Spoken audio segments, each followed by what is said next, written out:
அஸ்ஸலாமு அலைக்கும், good evening. நான் பேசுறது தெளிவா கேக்குதா? ஓ சார்.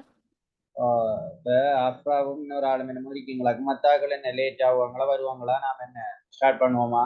எப்படி? என்னன்னு தெரியல சார். பாப்போமே. ஒரு 5 மினிட்ஸ் ஆ, பாப்போம். சரிம்மா. ஒரு 5 நிமிஷம் பார்த்துட்டு ஸ்டார்ட் பண்ணுவோம். ஓகே.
ஓகே, அஸ்ஸலாமு அலைக்கும், குட் ஈவினிங். நாங்கள் போய் ஸ்டார்ட் பண்ணுவோம். ஏனென்றால் எல்லாரும் கொஞ்சம் வரட்டுங்கிறதுக்கு ஒரு 5 நிமிஷம் நாங்கள் வெயிட் பண்ணினோம். இனி ஸ்டார்ட் பண்ணுவோம். நான் பேசுறது தெளிவாக வழங்குதானே? ஓ சார் விளங்குது. ஓகே, நாங்கள் இந்த சிறுவர் உரிமைகள்ங்கிற அந்த பாடத்தில் நாங்கள் ஆரம்பத்தில் சிறுவர் உரிமைண்டா என்ன, சரிதானே, சிறுவர்கள்ண்டா ஆறு, சிறுவர் உரிமை தொகுதிகள் என்னங்கிற விஷயங்களை எல்லாம் பார்த்துட்டு அதுல மிக பிரதானமான 4 பிரதான பகுதிகள் இருக்குன்னு சொல்லி அதுல ஒன்று உயிர் வாழ்வதற்கான உரிமை என்கிற விஷயத்தை நாங்க பார்த்துட்டோம். அடுத்தது வளர்ச்சிக்கும் விருத்திக்குமான உரிமைங்கிற பகுதியை நாங்க பார்த்துட்டோம். இன்றைக்கு பங்கு பெற்றுவதற்கான உரிமைங்கிற பகுதியை நாங்க பார்க்க போறோம். அதுல நான் சொன்ன அந்த 4 பரப்புகள்ல அப்ப ஒன்று உயிர் வாழ்வதற்கான உரிமை, அடுத்தது வளர்ச்சிக்கும் விருத்திக்குமான உரிமை, அடுத்தது பங்கு பற்றுவதற்கான உரிமை, அடுத்தது என்ன சொல்லுங்க. 4 பிரதான உரிமை தொகுதிகள் இருக்கு என்று நான் சொன்னேன். அதாவது இந்த சிறுவர் உரிமைகள் சாசனத்திலையும் சிறுவர் உரிமை தொகுதியிலும் இருக்கிற விஷயங்களையும் இந்த 4 பிரதான பகுதிக்குள்ளேயும் அடக்கலாம் என்று சொன்னார். அதுல ஒன்று உயிர் வாழ்வதற்கான உரிமைகள், இரண்டாவது வளர்ச்சிக்கும் விருத்திக்குமான உரிமைகள், அடுத்தது பங்கு பற்றுவதற்கான உரிமை, அடுத்தது என்ன உரிமைகள்? நான் பேசுறது வழங்குதா? என்ன ஓ சார், என்ன சொல்லலாம்? அதனால ஆரம்பத்துல அதெல்லாம் விளங்கப்படுத்தி அந்த ஸ்லைட்களும் போட்டு விட்டேனே.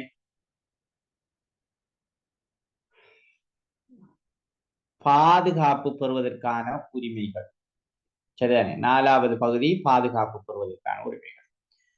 இன்றைக்கு இந்த பங்கு பற்றுவதற்கான உரிமைங்கிற விஷயத்தை நாங்க பார்ப்போம். முதலாவது பங்கு பற்றுதல் என்றா என்னன்னு சொல்லலாமா? பங்கு பற்றுதல், பங்கு பற்றுதல் என்றா என்ன சொல்லலாம்?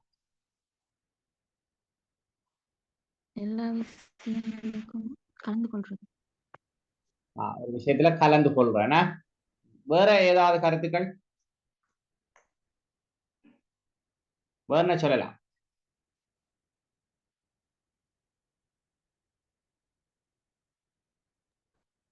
என்ன பரவீன், ஏதாவது சொல்லலாமா? பரவீன் இருக்கீங்களா? ஓகே, நாங்க பார்ப்போம். இங்க பாருங்க, பங்கு பற்றுவதற்கான உரிமை என்கிற விஷயத்துல முதலாவது பங்கு பற்றுதல். இந்த பங்கு பற்றுதல் என்கிறத இந்த பிபிசி ஆங்கில அதாவது 1992 வெளியானது. அதோட பேஜ் நம்பர் 838 இந்த பங்கு பற்றலுக்கு ஒரு விளக்கம் இருக்கு. அப்ப அதுல என்ன சொல்லப்படுது? பங்கு பற்றல் என்பதனை அதில் ஈடுபடுதல், ஏதாவது ஒரு விடயத்துல ஈடுபடுவதை பங்கு பற்றல் என்று சொல்லலாம். அதே நேரம் அவ்வகை பங்கு ஒரு நபர் அல்லது ஒரு மக்கள் குழு அதில் ஈடுபடுதல் எனவும் குறிப்பிடப்படுகிறது. ஏதாவது ஒரு விடயத்துல ஈடுபடுதலை பங்கு பற்றுதல் என்று சொல்லலாம்னு சொல்லி இந்த பிபிசியினுடைய ஆங்கில சொல்லகராதியில இந்த பங்கு பற்றுதல்ங்கிற சொல்லுக்கு அப்படி ஒரு கருத்து வழங்கப்படும். அதே நேரம் இந்த பிரஜா உரிமையின் அடிப்படை உரிமை, ஒரு பிரஜையினுடைய இப்ப ஃபண்டமெண்டல் ரைட்ஸ் நீங்க கேள்விப்பட்டிருப்பீங்க, அடிப்படை உரிமை. இந்த ஃபண்டமெண்டல் ரைட்ஸ்ல ஒரு மிக முக்கியமான அம்சம் தான் பங்கு பற்றுகின்ற உரிமை. அப்ப அது இப்ப உதாரணத்துக்கு அவர் பல விடயங்கள்ல அவருக்கு விருப்பமான விடயங்களை பங்கு பற்றுவதற்கான அவருடைய அடிப்படை உரிமைகள் இருக்கு. உதாரணமாக அவர் விரும்புகின்ற ஒரு மதத்துல அவர் பங்காளியாக இருக்கிறது அல்லது இந்த மதத்தை பின்பற்றுவது என்பதெல்லாம் இந்த பங்கு பற்ற உரிமைக்குள்ள ஃபண்டமெண்டல் ரைட்ஸ்ல வரும், அடிப்படை உரிமைகள் விஷயத்துல வரும். ஆனா சிறுவர்கள்ல பங்கு பற்றலின் சிறுவர்கள்ல பங்கு பற்றலின் சர்வதேச வரைவிலக்கணம் ஒன்று இல்லை. பங்கு பற்றல் என்றால் சிறுவர்கள்ல அந்த உரிமை இல்ல பங்கு பற்றல் என்பது என்ன என்கிறதுக்கு ஒரு தீர்க்கமான வரைவிலக்கணம் இல்லை என்றாலும் என்று சொல்றவரு சிறுவர்கள் பங்கு பற்றலை சிறுவர்களும் இளைஞர்களும் அவரது தனிப்பட்ட கூட்டு வாழ்க்கை நிலைகளுடன் தொடர்பட்ட எளிவினைகளை சூழவுள்ள மற்ற மக்களுடன் பிள்ளைகள் பங்கு பற்றும் ஒரு செயலொழுங்காக வரைவிலக்கணப்படுது. என்னது? இந்த சௌலா இப்ப சிறுவர்கள் பங்கு பற்றுகின்ற விஷயம் என்னன்னா, அதே நேரம் சிறுவர்கள் அந்த இளைஞர்கள் என்று சொல்றவர்கள் அவர்களை தனிப்பட்ட வாழ்க்கை, அதே போல கூட்டு வாழ்க்கை, இந்த நிலைமைகளோட தனிப்பட்ட வாழ்க்கையில சம்பந்தப்பட்ட விடயங்களும் கூட்டு வாழ்க்கையோடு சம்பந்தப்பட்ட அந்த விடயங்களோட தொடர்பட்ட எழுவினைகளை சூழவில்லை என்றால், இப்ப இதுல இப்ப மற்றவர்களோட தொடர்பாடக்குள்ள அல்லது விடயத்துல ஈடுபடுகின்ற போது பல்வேறு விதமான பிரச்சினைகள் அல்லது பிரச்சினைக்கு முன்னரான நிலைமைகள், அவைகளை தான் நாங்கள் எழுவினைகள் என்று சொல்லுவோம். அதுகளெல்லாம் ஏற்படுவதற்கான வாய்ப்புகள் இருக்கிற அந்த சூழல்ல மற்றவர்களுடன் பிள்ளைகள் பங்கு பற்றும் ஒரு செயல் ஒழுங்கை வரைவிலக்கணப்படுத்துகிறார். அப்ப இப்ப ஏதாவது ஒரு போட்டியில மற்றவர்களோடு பங்கு பற்றுதல், ஏதாவது ஒரு நிகழ்ச்சியில மற்றவர்களோடு பங்கு பற்றுதல், அல்லது ஏதாவது ஒரு செயற்பாட்டில மற்றவர்களோடு பங்கு பற்றுதல், அல்லது கற்றல்ல மற்றவர்களோடு பங்கு பற்றுதல் என்று நாங்க நிறைய சொல்லலாம். அப்படியான ஒரு செயல் ஒழுங்கோடு சம்பந்தப்பட்டதுதான் இந்த விஷயம் என்று சௌலா ஒரு வரைவிலக்கணம் சொல்றதை பார்க்க. அதே போல ஹார்ட் என்று சொல்றவரு அவர் ஒன்று சொல்றாருனால் அவர் பங்கு பற்றல் என்ன சொல்றாருன்னா, ஒருவரது வாழ்க்கையையும் ஒருவர் வாழும் சமுதாயத்தினது வாழ்க்கையையும் பாதிக்கும் தீர்மானங்களை பகிர்ந்து கொள்ளும் ஒரு செயல் ஒழுங்கு என வரைவிலக்கணம் கூறுகிறார். என்னன்னா, அவரை வாழ்க்கையை பாதிக்கின்ற சந்தர்ப்பங்கள் அல்லது அவர் வாழுகின்ற சமுதாய வாழ்க்கையை பாதிக்கின்ற சந்தர்ப்பங்கள்ல தீர்மானம் எடுப்பதில அவர் தந்த கருத்துக்களை வெளியிடுற, அதுல அவர் தனக்கான பங்களிப்பது, தனக்கான பகிர்வை பெற்றுக் கொள்ளுகின்ற ஒரு செயல் ஒழுங்காக அது இருக்கும் என்று சொல்றார். குறிப்பாக சிறுவர் உரிமைகள் இந்த விடயத்தை பொறுத்தவரை இந்த பங்குபற்றும் உரிமை என்ற விஷயத்துல ஒரு பிள்ளை தான் தொடர்பாக முக்கியமான தீர்மானங்கள் எடுக்கின்ற சந்தர்ப்பங்கள்ல தனக்கு அது பாதகமாக அமையும் என்கின்ற சூழல்கள்ல இப்படியான சந்தர்ப்பங்கள்ல தனது கருத்தை வெளியிடுவதற்கு அங்கு என்ன செய்யணுமாம் சொன்னால் சந்தர்ப்பம் வழங்கப்பட வேண்டும் என்பது பங்கு பற்றும் உரிமையில மிக பிரதானமான ஒரு அம்சமாக பார்க்கப்படும். அதைத்தான் இந்த வரைவிலக்கணம் எங்களுக்கு சொல்லும். அங்க பாருங்க, தனது தேவைகளை பாதிப்பவை மீது தீர்மானங்கள் எடுப்பதற்கும் அவரது அபிப்பிராயத்தை வெளியிடுவதற்குமான சிறுவரின் உரிமையை இது குறிக்கிறது. வழங்கித்தானே. அப்ப பங்கு பற்றும் உரிமை என்கின்ற விஷயத்துல நான் சொன்ன மாதிரி தந்த தனி வாழ்விலும் கூட்டு வாழ்க்கையிலும் பல்வேறு விடயங்கள்ல பங்கு பற்றுவதற்கான அந்த உரிமைகள் இருக்கிற அதே நேரம் தந்த இந்த தேவைகள் தனது வாழ்க்கை என்கின்ற விஷயத்துல பாதிப்புகளை ஏற்படுத்துகின்ற சந்தர்ப்பங்கள்ல தீர்மானம் எடுக்கக்கூட தந்த அபிப்பிராயத்தை வெளியிடுவதற்கு சிறுவர்களுக்கு கட்டாயம் என்ன சொல்லணுமாம் சொன்னால் உரிமை வழங்கப்பட வேண்டும் என்பதையும் இந்த பங்கு பற்றுதல் என்கின்ற இந்த உரிமை அல்லது இந்த விடயம் தெளிவுபடுத்துகிறது அல்லது அதனையும் அது என்ன உட்படுத்தி இருக்கிறது என்று நாங்க சொல்லலாம். இப்ப பங்கு பற்றும் உரிமை என்றால் என்ன என்று கேட்டால் லேசா விட சொல்லலாமா? இதுல ஏதாவது மேலதிக விளக்கம் தேவையா? நிறைய பேரு இந்த உண்ணாவிரதம் மாதிரி பேசாவிரதத்தோட மாறேன் என்ன சொல்லலாம்? இது கிளியரா இருக்கா? ஓகே. அப்ப எங்களுக்கு இப்ப தெரியும் பங்கு பற்றும் உரிமை அல்லது பங்கு பற்றுதல் என்றால் என்ன விஷயம் எங்களுக்கு தெரியும். அதே நேரம்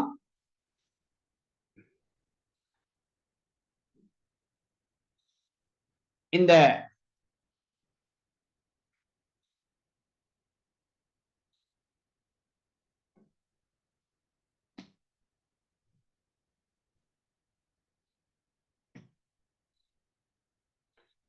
ஓகே, இப்ப நீங்க பாருங்க, இந்த பங்கு பற்றுதல் இந்த உரிமை என்கின்ற விஷயத்தினுடைய பரப்புகள் என்னென்ன பரப்புல அல்லது என்னென்ன விடயத்தோட இது தொடர்பட்டிருக்கிறது நாங்க பார்க்கிறோம். இந்த பங்கு பற்றுகின்ற உரிமை தொடர்பாக அதுல மிக முக்கியமான சில விஷயங்கள் இங்க வரையறுக்கப்பட்டிருக்கிறத நாங்க பார்க்கலாம். இலங்கை சிறுவர்களுக்கு தகுதியான பங்கு பற்றல் உரிமைகள் பின்வரும் துறைகளின் கீழுக்கு நாங்க என்ன செய்யலாம், விவரிக்கலாம் அல்லது அந்த விடயங்களை பார்க்கலாம்.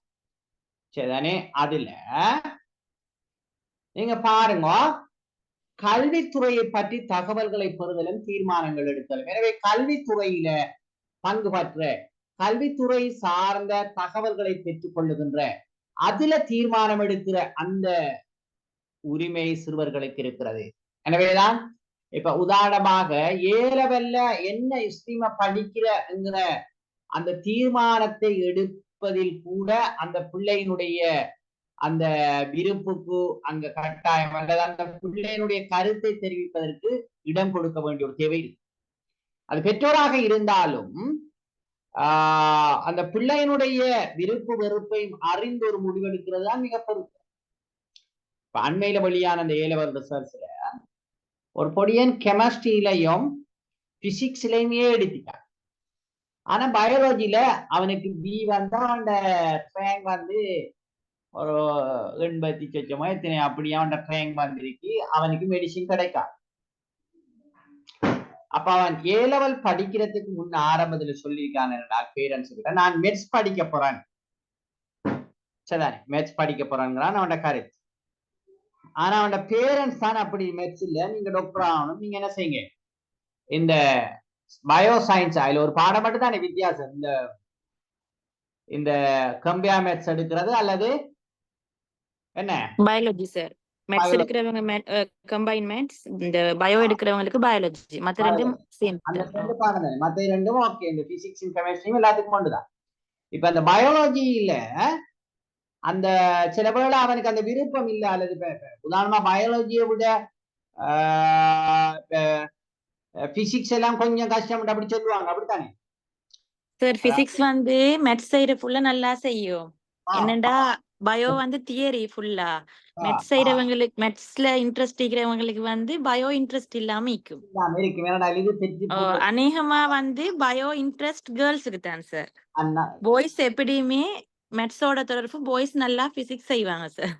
அதான் அந்த பிசிக்ஸ்ல ஏ எடுத்துக்கான் என்றால் சில நேரம் பயோ படிக்கிற பிள்ளைகள் கூட பிசிக்ஸ்ல சில நேரம் ஏ எடுக்கிறான், ஆனால் சில நேரம் பயோல ஏ எடுத்தால் பிசிக்ஸ்ல சில நேரம் பிசி எல்லாம் எடுக்கிற வரலாறுலாம் இருக்கு.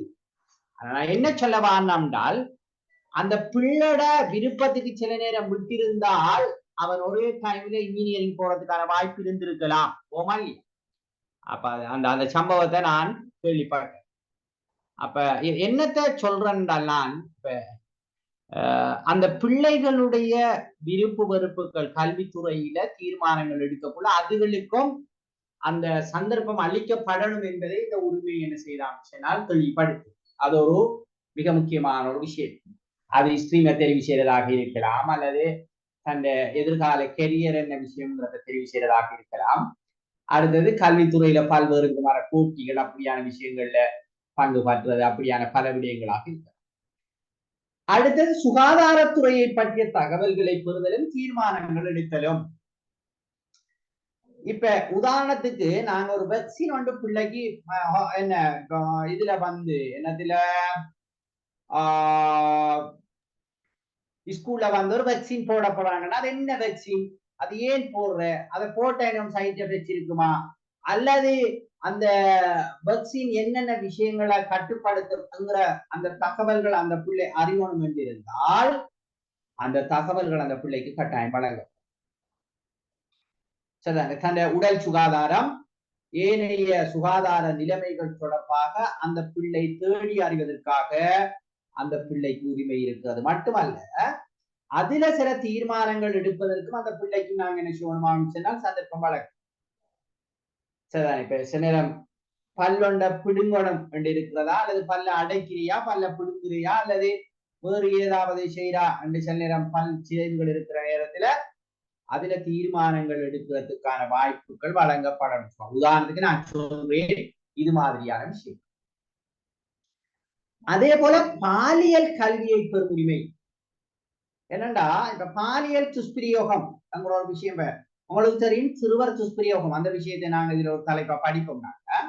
அப்ப சிறுவர் துஷ்பிரயோகம் என்று கதை கேட்க எங்கட ஆட்கள் எல்லாரும் என்ன விஷயத்துல அந்த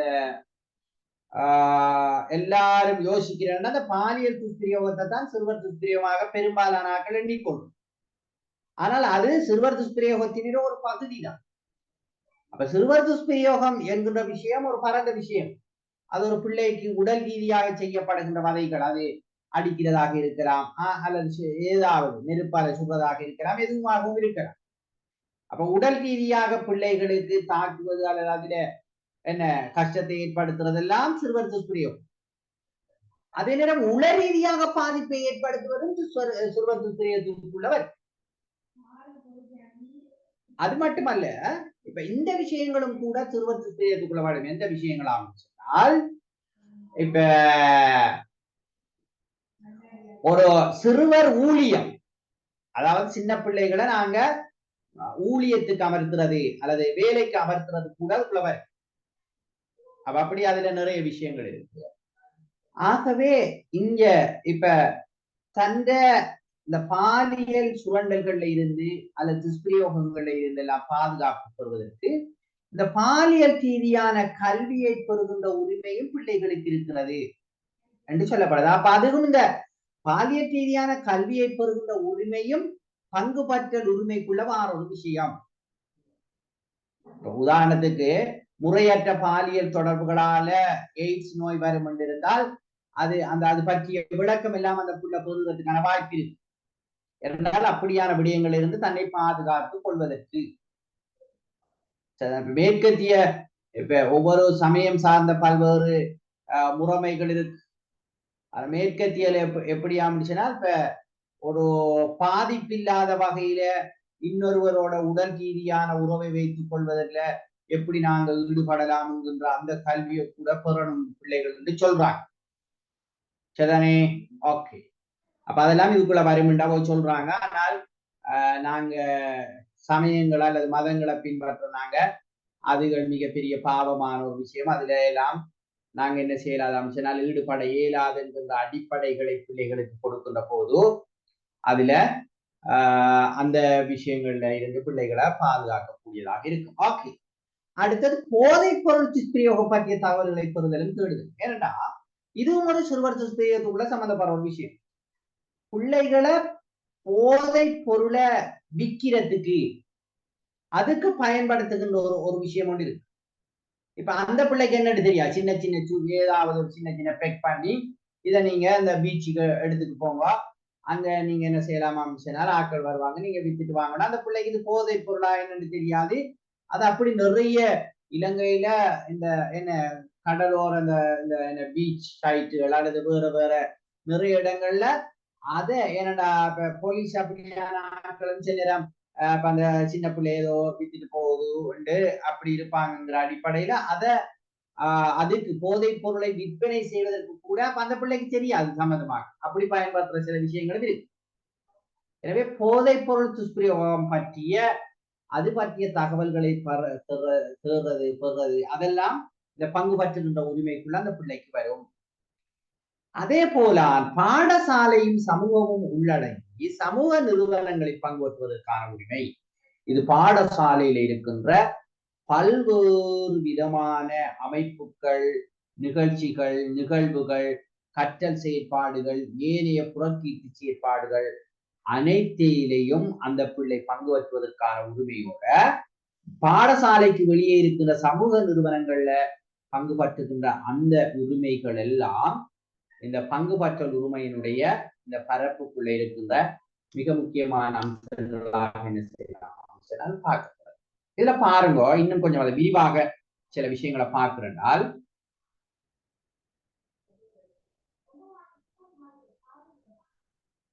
பிள்ளைக்கு தனது உடல் சுகாதாரம் நலன் ஆகிய பற்றியும் ஒரு குறித்த வயதை அடையும் போது பாலியல் கல்வியை பற்றிய கல்வியையும் பெற்றுக் கொள்வதற்கான உரிமை உண்டு. ஏற்கனவே நாங்க சொன்ன விஷயம்தான். அதுல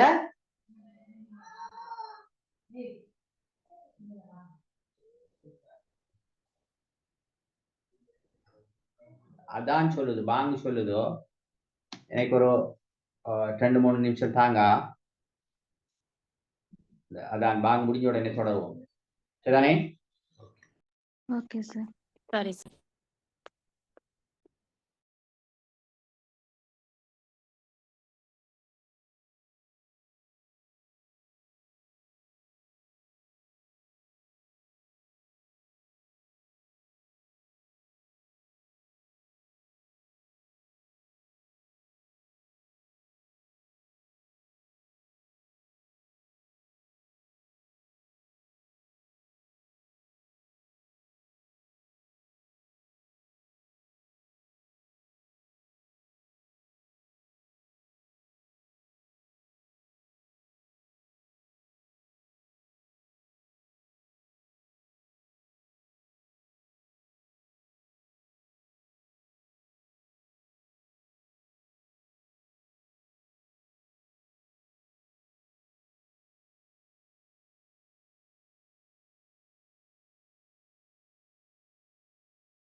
ஓகே, அப்ப பாருங்க, நான் பேசுறது வழங்குதானே? ஓகே, நீங்க அப்ப இதுல பாருங்க, ஒரு குறித்த வயது அடையக்குள்ள இந்த பாலியல் ரீதியான கல்வியை பெறுவது அதற்கான உரிமை உண்டு. அதே போல WHO இந்த இலங்கையில நடத்தின ஆய்வுகள்ல இப்ப பாடசாலையில படிக்கிற பிள்ளைகளுக்கு இந்த சரும நோய்கள் அது தொற்றி இருக்கிறது என்று சுட்டி காட்டலாம்.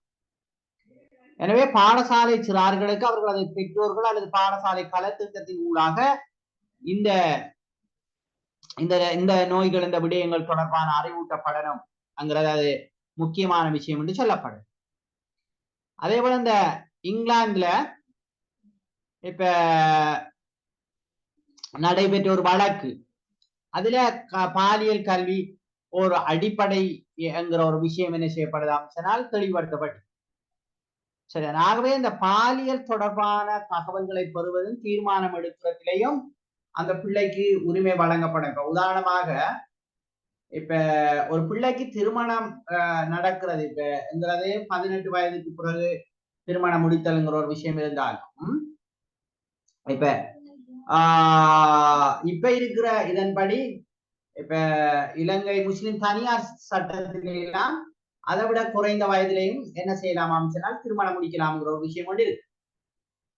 அப்ப அதே நேரம் அது இப்ப ஏனைய இப்ப முஸ்லிம்கள் மட்டுமில்ல, ஏனைய சமயம் சார்ந்தவர்களும் அது இப்ப அந்த ரெஜிஸ்ட்ரேஷன் இல்லாம எப்படி திருமணம் முடிக்கிற சமுதாய முறைப்படிக்கு திருமணம் முடிக்கிற அந்த அம்சங்கள் எல்லாம் நிறைய ஆய்வுகளின் மூலம் கண்டுபிடிக்கப்பட்டிருக்கு. அப்ப அப்படியான சந்தர்ப்பங்கள், உதாரணத்துக்கு இப்ப அந்த 18 வயது அடையாத ஒரு பிள்ளை, அந்த பிள்ளைக்கு திருமணம் முடிச்சு கொடுக்க போறாங்கன்னு சொன்னால் அந்த சந்தர்ப்பத்தில கூட அந்த பிள்ளையினுடைய கருத்தை தெரிவிப்பதற்கு அது எங்கட பிள்ளானே நாங்க சொல்ல மாதிரி அது என்ன 6 காலம் திருமணம் முடிக்கிறேங்கிற அந்த விஷயங்கள் எல்லாம் இங்க என்ன செய்யாதாம் சொன்னால் சாத்தியப்படாது. அது அவ்வளவு அது சிறுவர் உரிமைகளை மீறுகின்ற செயற்பாடு இதுல என்ன செய்யப்படுதாம் சொன்னால் பார்க்கப்படுது. இப்ப உதாரணத்துக்கு இலங்கையில சிறுவர் உரிமையினுடைய வளர்ச்சி வரலாறுங்கிற ஒரு விஷயம் இருக்கு. இலங்கையில சிறுவர் உரிமைகள் வளர்ச்சி வரலாறு பார்க்க பண்டைய காலங்கள்ல இலங்கையில சிறுவர்கள் தொடர்பான விஷயங்கள் எப்படி இருந்திக்காம சொன்னால் பெற்றோர் பிள்ளைகளின் மீது அதீத ஆதிக்க முடிவர்களாக இருந்தார்கள் சொல்லப்படுது. ஏசியன் நாடுகள்ல அல்லது எங்கடந்த நாடுகள் எல்லாம் சிறுவர்கள் கடுமையாக வன்மத்துக்கு அல்லது என்ன ஒரு அந்த கஷ்டப்படுத்தலுக்கு உட்படுத்தப்பட்டார்கள் என்பது பொருள் அல்ல. ஏனென்றால் எங்கட அந்த கல்ச்சர் பிள்ளைகளின் மீதான இரக்கம் அல்லது பிள்ளைகளின் மீதான பெற்றோருக்கான கடப்பாடுங்கிற விஷயத்துல அதிக அளவு செல்வாக்கு செலுத்துகின்ற ஒரு விஷயம் இருக்கிறதால பிள்ளைகள் மீதான அக்கறை என்பது பண்டைய காலங்களிலும் இருந்துதான் இருக்கிறது. அது தொடராக இருக்கிற ஒரு விஷயம் இருந்தாலும் இந்த மைக்கார் மை பெற்றோளுங்கிற மாதிரி என்ற பிள்ளை நான் என்னமும் செய்வேனுங்கிற ஒரு நிலைப்பாடு பண்டைய காலங்களில் இலங்கை இருந்ததை காண முடியும். உதாரணத்துக்கு சொல்றால் இப்ப யாராவது ஒருவர் கடன் பட்டார் என்பதற்காக அவர் அந்த உரிய கடன் பட்டவர்கிட்ட அந்த கடனை அடைக்கவில்லை என்கின்ற காரணத்துக்காக அந்த குடும்பத்தை அப்படியே தனக்கு அடிமை மாதிரி வைத்துக் கொண்டு வேலை வாங்கி வரலாறு எடுத்து அதுல இந்த சின்ன பிள்ளைகளும் அப்படியே அவர்களுக்கு வேலை செய்கின்றவர்களாக அந்த குடும்பத்தை சேர்ந்து எல்லார் அப்படியான நிகழ்வுகள் இலங்கையில நடந்திருக்கிறது. தந்த கடனுக்கு பகரமாக எனக்கு இந்த கடனை அடைக்க இயலாது, இன்னும் இந்த பிள்ளையை நீங்க வச்சுக்கோங்க, கடனுக்கு பகரமாக பிள்ளைகளை கொடுக்க வரலாறு. உண்மையா பிள்ளைகளை விற்றல் என்கின்ற ஒரு கல்ச்சர் ஏற்றுக்கொள்ளப்பட்ட ஒரு விஷயம் இல்லையே. இப்ப தத்தெடுத்தல் என்றாலும் அதுக்கு நிறைய இப்ப நாங்க சும்மா பிள்ளைய கொடுக்குறோம் அல்லது காசு வாங்கலாம் அப்படின்னா செய்யலாது. அப்ப அது கோட்ஸின் ஊடாகத்தான் என்ன செய்யணும் சொன்னால் அது பல்வேறு நியமங்களின் அடிப்படையில தான் ஒரு பிள்ளை வழங்கப்படும். அது இந்த காசுக்கு கொடுக்குறங்கிற விஷயம் இல்லை. ஆகவே அப்ப அப்படியான நிலைமைகள் எல்லாம் இருந்திருக்கு. அது மட்டுமல்ல, இப்ப சிலர் எப்படின்னு சொன்னால் இப்ப பிள்ளைகளை பரிசு பொருட்களாக கூட கொடுத்திருக்கிறார்கள் வரலாறு. இப்ப நிறைய கிடந்தா ஒன்று தூக்கி கொடுக்குறாங்க. அப்படியான அந்த அந்த சூழல் இருந்திருக்கிறது. தன்னை கடனுக்காக பிள்ளைகளை கொடுத்த வரலாறு இருக்கிறது. இப்படியெல்லாம் ஒரு காலத்துல இருந்திருக்கிறது. அதற்காக பிள்ளைகளின் மீது வன்மம் பாதிக்கப்பட்டது என்ற கருத்தல்ல. பிள்ளைகள் பாதுகாக்கப்பட்டார்கள், அவர்களின் மீதான இரக்கம் அப்படியான விஷயங்கள் பயன்படுத்தப்பட்டாலும் இப்படியான விடயங்கள் எந்த பிள்ளை நான் எதையும் செய்யலாம்ங்கிற ஒரு சூழல் பண்டைய காலங்களில் இருந்திருக்கிறது. பின்னர்தான் இந்த சிறுவர் உரிமைகள் சம்பந்தமான விஷயங்கள் வளர்ச்சி அடைந்ததால பல விடயங்கள் இறுக்கமானதாக உருவாகி இருக்கிறத நாங்க பார்க்கக்கூடியதாக இருக்கு. ஓகே, அப்ப அதுல அடுத்தது இப்ப சிறுவர் உரிமைகள் சமவாயம் அல்லது சிறுவர் உரிமைகள் சாசனம். அப்ப இந்த சிறுவர் உரிமைகள் சாசனத்துல நான் ஏற்கனவே சொல்லியிருக்கிறேன், பிரதானமாக இந்த சிறுவர் உரிமைகள் அனைத்தையும் 4 பிரதான தொகுதிக்குள்ள அடக்கலாம்னு நாங்க ஒவ்வொரு விஷயமா இப்ப நாங்க 3வது விஷயம் பார்த்தோம். முதலாவது உயிர் வாழ்வதற்கான உரிமைக்குள்ள என்னென்ன விஷயங்கள் அடங்கும், அதுல இந்த சிறுவர் உரிமைகள் சமவாயத்துல என்னென்ன உரிமைகள் தொடர்பாக அல்லது எந்தெந்த சரத்துக்கள் உயிர் வாழுகின்ற உரிமை தொடர்பான சில விடயங்களை தெளிவுபடுத்த பார்த்திருக்கிறோம் உறுப்புரைகள். அதே போல வளர்ச்சிக்கும் விருத்திக்குமான உரிமை என்கிற அந்த விஷயத்துல இந்த சிறுவர் உரிமைகள் சாசனத்துல காணப்படுகின்ற உறுப்புரைகள் எந்தெந்த உறுப்புரைகள் அந்த விடயம் தொடர்பாக பேசுகிறது நாங்க பார்க்கிறோம். எனவே இன்றைய எங்கட இந்த தலைப்புல பங்கு பற்றுகின்ற உரிமையில அதற்கும் இந்த சிறுவர் உரிமைகள் சாசனத்துக்கும் இடையில என்னென்ன தொடர்பு இருக்கிறது அல்லது எந்தெந்த உறுப்புரைகள் இந்த பங்கு பற்றுகின்ற உரிமை தொடர்பாக இந்த சிறுவர் உரிமைகள் சாசனத்துல பேசுகிறதுங்கிற விஷயத்த நாங்க அடுத்ததாக பார்ப்போம். அதுல நாங்க பார்த்தோம்னு சொன்னால் இங்க பாருங்க, இந்த பங்கு பற்றலுக்கான உரிமையும் சிறுவர் அந்த உரிமைகள் சமவாயத்தையும் நாங்க பார்த்தோம், சாசனத்தை பார்த்தோம் சொன்னால் அதுல காணப்படுகின்ற உறுப்புரை 12, 13, 14, 15, 16, 17, 39, 40 ஆகிய உறுப்புரைகள் இந்த பங்கு பற்றுகின்ற உரிமையை வலியுறுத்துகின்ற உறுப்புரைகளாக இருக்கிறத நாங்க என்ன செய்யலாம் பார்க்கிறோம். அப்ப கிட்டத்தட்ட 8 உறுப்புரைகள் இது தொடர்பாக குறிப்பாக என்ன செய்யலாம் சொன்னால் எங்களுக்கு வலியுறுத்துகிறது. சரி, அதாவது பங்கு பற்றுகின்ற உரிமைகள் தொடர்பாக பேசுது. அப்ப அதுல என்னென்ன விஷயங்கள் இருக்குன்னு நாங்க என்ன செய்யலாம் சொன்னால் அடுத்ததாக பார்க்கலாம். அதுல பாருங்க, இந்த 12வது உறுப்புரை அது என்ன சொல்லுது என்றால், பிள்ளைக்கு தன்னை பாதிக்கும் ஒவ்வொரு விடயத்திற்கும் தனது கருத்துக்களை சுதந்திரமாக கட்டி எழுப்புவதற்கும் தனது கருத்துக்களை சுயாதீனமாக வெளிப்படுத்துவதற்கும் உரிமை உண்டு. இதுதான் மிக முக்கியம். தன்னை பாதிக்கின்ற ஏதாவது சந்தர்ப்பங்கள், இப்ப உதாரணத்துக்கு சொல்லுவோமே, கோர்ட்ஸ்ல தாயும் தந்தையும் பிரிய போறாங்க, உங்களோட சூழல் இது. அந்த தாயும் தந்தையும் பிரியிற அந்த சந்தர்ப்பத்துல இந்த பிள்ளைய தாக்கிட்ட ஒப்படைக்கிறதா அல்லது தந்தை கிட்ட ஒப்படைக்கிறதா என்ற ஒரு விஷயம் வரும். அப்ப அதுல கோர்ட்ஸ் என்ன செய்யணும்னு சொன்னால் அந்த பிள்ளையினுடைய பாதுகாப்பு, அந்த பிள்ளையினுடைய பல்வேறு விடயங்களை கருத்தில் கொண்டு என்ன செய்யணும்னு சொன்னால் முடிவெடுக்கும். பெரும்பாலும் இப்ப தாய் தான் அந்த பிள்ளைக்கு மிக சேஃப்டியான ஒரு விஷயமாக இருக்கிற அந்த நிலைமைகள் அவதானிக்கப்படுகின்ற சந்தர்ப்பத்துல தாக்கிட்ட அந்த பிள்ளை என்ன செய்யப்படுமாம் சொன்னால் வழங்கப்படும். அதே நேரம் அந்த பிள்ளை இல்ல அங்க கொஞ்சம் அந்த அந்த நிலைமை மோசம், இப்ப தாய் வேறொரு ஒரு லீக் போட்டால திருமணம், அப்ப அந்த நிலைமைகள் அந்த பிள்ளைகளை பாதிக்குங்கிற இது இருக்கு, தந்தைக்கிட்டான் கொடுக்க வேண்டிய ஒரு சூழல் இருக்குமான்னு சொன்னா நாங்கள் முடிவெடுப்போம். இருந்தால் அந்த பிள்ளை பேசக்கூடிய பிள்ளையாக இருக்குமாக இருந்தால் அந்த பிள்ளைக்கு டைம் என்ன செய்வாங்களாம் சொன்னால் சில கருத்துக்கள் கேட்கப்படலாம். ஏன்னா இப்ப இது ஒரு கிரிட்டிக்கல் பாயிண்ட். அந்த பிள்ளையோட என்ன அந்த பிள்ளை தொடர்பாக இங்க யாருக்கிட்ட கொடுக்குறங்கிற மிக முக்கியமான ஒரு தீர்மானம் எடுக்கிற அந்த தீர்மானத்துல அந்த பிள்ளையோட கருத்தை உள்வாங்குகின்ற வாய்ப்புகளும் இருக்கிறத நாங்க என்ன செய்யலாம் சொன்னா பார்க்கலாம். சரி, அப்ப அது ஒரு மிக முக்கியமான விஷயம். அப்ப எனவேதான் இந்த உறுப்புரையில நாங்க இதனை பார்க்கக்கூடியதாக இருக்கு. பிள்ளை ஒரு தன்னை பாதிக்கின்ற அந்த சந்தர்ப்பங்கள்ல அந்த கருத்துக்களை சுதந்திரமாக கட்டி எழுப்புறதுக்கும் அந்த கருத்துக்களை சுதந்திரமாக வெளியிடுவதற்கும் உரிமை உண்டு. அவரது கருத்துக்களுக்கு அவரது வயதிற்கும் முயற்சிக்கும் ஏற்ப உரிய மதிப்பு வழங்கப்பட வேண்டும். இது ஒரு மிக முக்கியமான விஷயம். சில நேரம் சில பிள்ளைகள் சும்மா அந்த பிள்ளை மிக சின்ன வயதான பிள்ளை அந்த பிள்ளை ஏதோ ஒரு கருத்தை சொல்லுதா, அதுக்கு எந்த அளவு நாங்க வெயிட் கொடுக்குற ஒரு விஷயமும் இருக்கு. அதே போல கொஞ்சம் வளர்ந்த பிள்ளை அந்த பிள்ளை சொல்ற சில விஷயங்களுக்கு எனக்கு என்ன தாயோட இருக்கையில் அது நான் ஒரு கொடுமைப்படுத்தப்படுற ஒரு சூழல் இருக்கு, ஆகவே நீங்க தந்தைக்கிட்டான் அனுப்புங்க, அல்லது தந்தையோட எனக்கு இருக்கையில் அது அந்த பிள்ளை சொல்ற அந்த வயசு அதை பொறுத்தும் சில விடயங்கள் அங்க கவனத்தில் கொள்ளப்பட வேண்டும், மதிப்பு வழங்கப்பட வேண்டும்.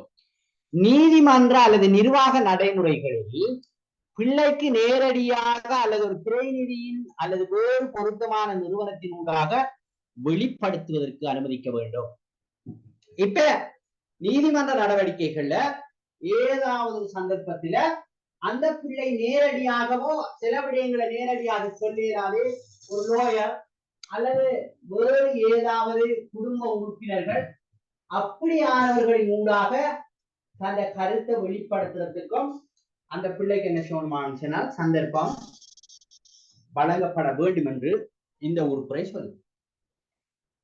எனவே இந்த உறுப்புரையில மிக முக்கியமாக பிள்ளையை பாதிக்கின்ற ஏதாவது சந்தர்ப்பங்கள்ல முடிவுகள் எடுக்கின்ற போது பிள்ளை தனது கருத்துக்களை என்ன தெளிவாக வெளியிடுவதற்கு அல்லது கருத்துக்களை சுயமாக சொல்வதற்கு அந்த பிள்ளைக்கு என்ன செய்யணும்னு சொன்னால் சந்தர்ப்பம் அளிக்கப்படணும். அது ஒரு மிக பிரதானமான பங்கு பற்றுகின்ற உரிமை. தன்னை கருத்தை சொல்றதுக்கு தான் தொடர்பாக முடிவெடுக்கின்ற சந்தர்ப்பங்கள்ல அந்த பிள்ளை தான் பற்றி சில வெளியீடுகளை என்ன வெளிப்படையாக சொல்றதுக்கு அந்த பிள்ளைக்கு ரைட்ஸ் இருக்குங்கிறத இது சொல்லு. அது ஒரு விஷயம். அப்ப இது 12வது உறுப்பு சரிதானே. ஏனென்றால் இது ஒரு பிஇடி பிரைமரிங்கிறதால குறிப்பாக ஒரு ஆசிரியர் என்ற அடிப்படையிலே கட்டாயம் இந்த விஷயங்கள் என்ன செய்திருக்கணும் சொன்னால் எங்களுக்கு தெரிந்திருக்க வேண்டும் என்ற அடிப்படையிலையும் இந்த பாடப்பரப்புல இந்த விஷயங்கள் உள்ளடக்கப்பட்டிருக்கிறத நாங்க பார்க்கிறோம். ஓகே, அடுத்த பாருங்க 13வது உறுப்புரை. இது 13வது உறுப்புரையில வெளிப்பாட்டு சுதந்திரத்துக்கான உரிமை என்று சொல்லப்படுது. வெளிப்பாட்டு சுதந்திரத்துக்கான உரிமை என்ன? வெளிப்பாட்டு சுதந்திரத்துக்கான உரிமை என்று நாங்க பார்த்தோம் சொன்னால் அவரது விருப்பத்துக்கு ஏற்ப பிள்ளைக்கு வாய்மொழியாக எழுத்து மூலம் அல்லது அச்சில் சித்திர வடிவத்தில் அல்லது வேறு எந்த ஊடகத்தின் மூலம் எல்லைகளின்றி தகவல்களை பெறுவதற்கான உரிமை உண்டு. இந்த உரிமை மற்றவர்களின் மரியாதைக்கும் உரிமைக்கும் அமைதியான பொதுசன நிலைத்திருத்தலுக்கும் பொதுசன சுகாதாரத்திற்கும் நல்லொழுக்கத்திற்கும் தீங்கிழைக்காதவாறான சட்ட ரீதியான நிபந்தனைகளின் கீழ் மட்டுமே வரையறுக்கப்பட வேண்டும். விளங்கிட்டா? என்ன இதுல இருந்து நீங்க விளங்குற விஷயத்தை சொல்லுங்க. இந்த உறுப்புரையை சரியா கொஞ்சம் பார்த்துட்டு இதுல நீங்க என்னத்தை விளங்குறீங்கன்னு சொல்லுங்க. என்ன 13வது உறுப்புரை என்னத்தை சொல்லு? வெளிப்பாட்டு சுதந்திரத்துக்கான உரிமை என்கின்ற 13வது சரத்து என்னத்தை சொல்லு?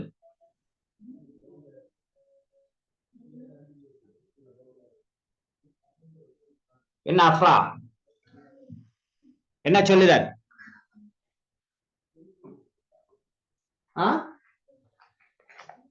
ஒன்றையும் சொல்லலையா? என்ன சத்தத்தை காணலே?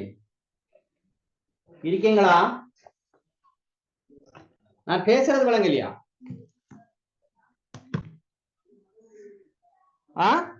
விளங்குது சார். விளங்குது சார். என்ன சொல்லு இந்த உறுப்புரை? தமிழ்லான இருக்காது.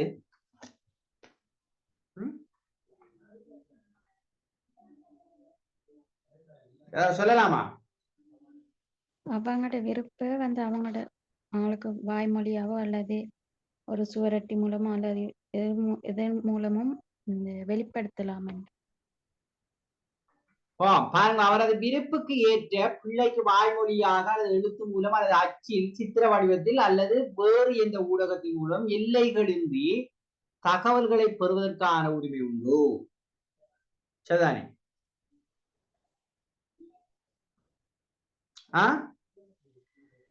அதே நேரம் தகவல்களை வெளியிடுவதற்கும் உரிமை உண்டுங்கிற ஒரு விஷயம் இதுக்குள்ள இருக்கு. அந்தந்த பிள்ளையோட வயதுக்கு ஏற்ற வகையில அது வாய்மொழி மூலமாக இருக்கலாம், அல்லது எழுத்து வடிவில் இருக்கலாம், அல்லது ஏதாவது சித்திர வடிவில தகவல்களை வெளியிடுவதற்கு அந்த பிள்ளைக்கு உரிமை உண்டு. சரிதானே?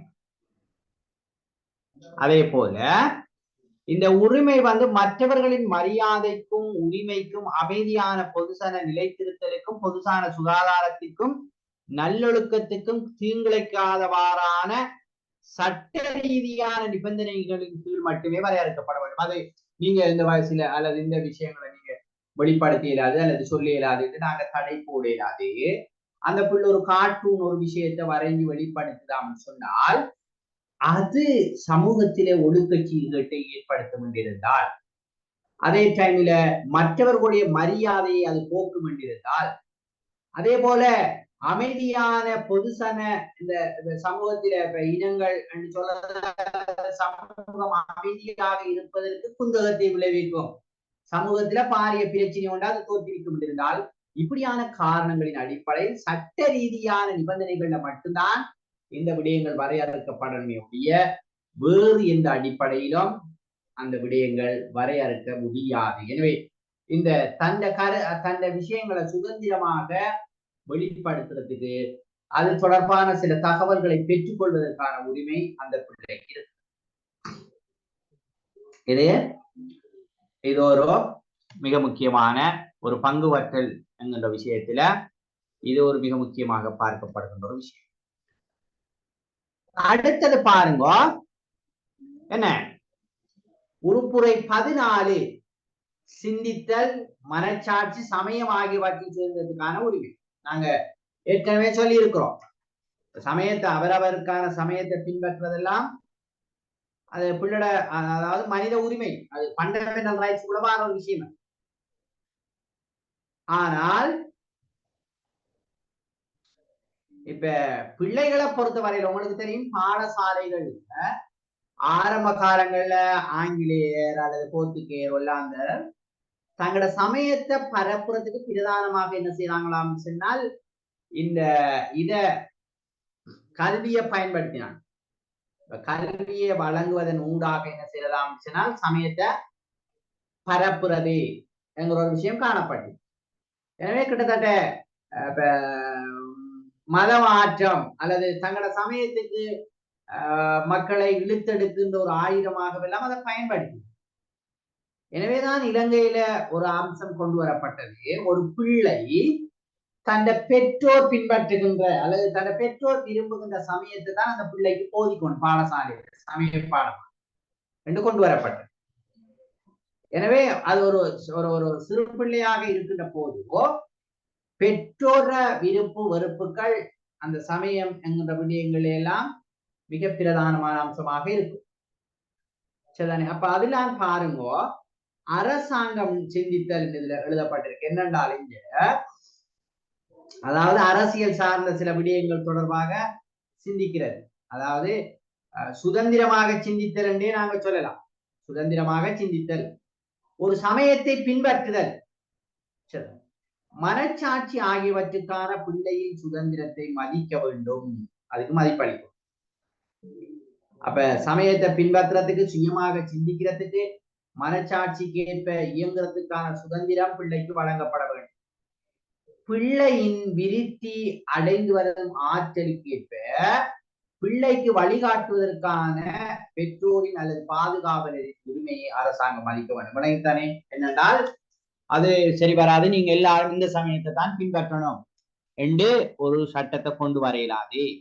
அல்லது நீங்க ஏதாவது ஒரு விஷயத்துல இப்படித்தான் நீங்க எல்லாரும் பயோதான் படிக்கணும் என்ன செய்யலாது, மேற்படிக்க இயலாது, ஏதோ எப்படியோ ஒரு சில அடிப்படையில சில விஷயங்களை நாங்க தொம்பல் பண்ணிடலாம். எனவே பாதுகாவலர் குறிப்பாக பெற்றோர் விருப்பு வெறுப்புகளும் இந்த விடயத்தில் என்ன செய்யணும் சொன்னால் கவனத்தில் கொள்ளப்பட வேண்டும். அதற்கும் அரசாங்கம் மதிப்பளிக்க வேண்டும்ங்கிறத இந்த 14வது சரத்து சொல்.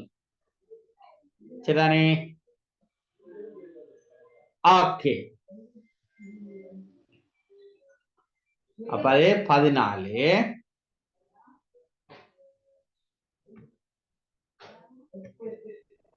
ஓகே, 15வது உறுப்பு என்ன? இது என்ன சொல்லுது? 15 இயல்பின் சுதந்திரத்துக்கான உரிமை நாங்க சொல்லப்படுது. இதுல பாதிக்கப்படுகின்ற பத பிரயோகங்கள் கொஞ்சம் என்ன, இந்த ஒவ்வொரு துறைக்குமான ஒரு விஷயம் தானே. இது என்னண்டா, இயல்பின் சுதந்திரத்துக்கான உரிமைன்னு ஒன்று சேருகின்ற உரிமை தான் அது, அல்லது ஆட்களுடன் என்ன இயைபடையிற அவர்களோடு ஒன்றாக இருத்தல், அதற்கான உரிமையை தான் இது சொல்லுது 15வது உரிமை. சரிதான்? இயைபின் சுதந்திரத்துக்கான உரிமை என்றால் ஆட்களோட ஒன்று சேரத்துக்கான உரிமை தான் இது, சேர்ந்திருத்தல். அங்க பாருங்க, பிள்ளைக்கு மற்றவர்களுடன் பழகுவதற்கும் அமைதியாக சேர்ந்திருத்தலுக்கும் உரிமை உண்டு. அப்ப இப்ப இப்ப அந்த பிள்ளை தந்த சமவயது குழுவினரோட பழகிறதுக்கு, அவர்களோட குழுவாக சேர்ப்பதற்கு எல்லாம் பிள்ளைக்கு உரிமை இருக்குங்கிறத சொல். பிள்ளைக்கு உரிமை இருக்கு. சட்ட ரீதியான அங்கீகாரம், அரசினதும் என்ன தேசத்தினதும் பாதுகாப்பு, சுதந்திரமான பொதுசன நிலைத்திருத்தல், பொதுசன சுகாதாரம், நல்லொழுக்கம் ஆகியவற்றிற்கு ஏற்ப ஒரு ஜனநாயக சமூகத்தில் எவ்வித கட்டுப்பாடுமின்றி பாதுகாக்கப்படுது. இங்க என்னண்டா, இப்ப ஒரு பிள்ளைகள் ஒரு குழுவாக சேர்ந்துட்டு அவங்க சட்ட ரீதியற்ற சில விஷயங்களை செய்யலாது, தேசத்திற பாதுகாப்பு, அரசுற பாதுகாப்புக்கு எதிராக செயற்படையிலாது, சுதந்திரமான பொதுசன நிலைத்திருத்தல், ஏனைய மனிதர்களுடைய சுதந்திரத்துல கை வைக்கிறது, பொது அமைதியை குழப்புற வேலைகள் இருக்கிறார், பொதுசன சுகாதாரம். அப்ப பொதுவாக இப்ப ஒரு வேலையை செய்யறதால இப்ப சுகாதாரத்துக்கு கேட்டு விளைவிக்கின்ற ஒரு நோயை பரப்புகின்ற ஒரு வேலையை செய்யறாங்களாம், அப்படி விடையலாம். நல்லொழுக்கம் அந்த ஆகியவற்றுக்கு ஏற்ப ஒரு ஜனநாயக சமூகத்தில் எவ்வித கட்டுப்பாடு பாதுகாப்பு, இந்த விடயங்கள் தவிர இதுகள்லாம் கட்டுப்பாடு விதிக்கலாம். இது தவிர ஒரு பிள்ளை மற்றவர்களோட சேரத்துக்கு, குழுவாக செயற்படுறதுக்கு, சரிதானே, தன்னை ஸ்கில்களை வளர்த்து கொள்வதற்கான உரிமை இருக்கிறது என்று இந்த 15வது உறுப்புரை சொல்றத பார்க்கலாம். இது ஆட்களோட ஒன்று சேருவதற்கான உரிமை என்று நாங்க இதை சொல்லலாம். சரிதானே? ஓகே, நாங்க அடுத்ததை பார்ப்போம். 16வது உறுப்புரை என்ன சொல்லுதுன்னா, அந்தரங்கத்தை பாதுகாப்பதற்கான உரிமை. அந்தரங்கத்தை அல்லது நாங்க இத தனித்துவத்தை பாதுகாப்பதற்கான உரிமை என்று கூட இதை சொல்லலாம். அந்தரங்கத்தை பாதுகாப்பதற்கான உரிமை அல்லது தனித்துவத்தை பாதுகாப்பதற்கான உரிமை என்று கூட நாங்க இதை சொல்லலாம். என்னது? குடும்பம், இல்லம், ஆவணங்கள் ஆகியவற்றின் அந்தரங்கம் சுய விருப்புடனும் சட்டவிரோதமாகவும் தலையிடப்படலாகாது. அவரது கௌரவமும் புகழும் தீங்கேற்படுமாறு தாக்கப்படலாகாது. அவ்வாறான தலையீடுகளிலும் தாக்கங்களிலும் இருந்து தடுத்துக் கொள்வதற்கு பிள்ளைக்கு சட்ட ரீதியான உரிமை உண்டு. இது என்னத்தை சொல்லுது சொல்லுங்க? 16வது உறுப்புரை என்ன சொல்லுது?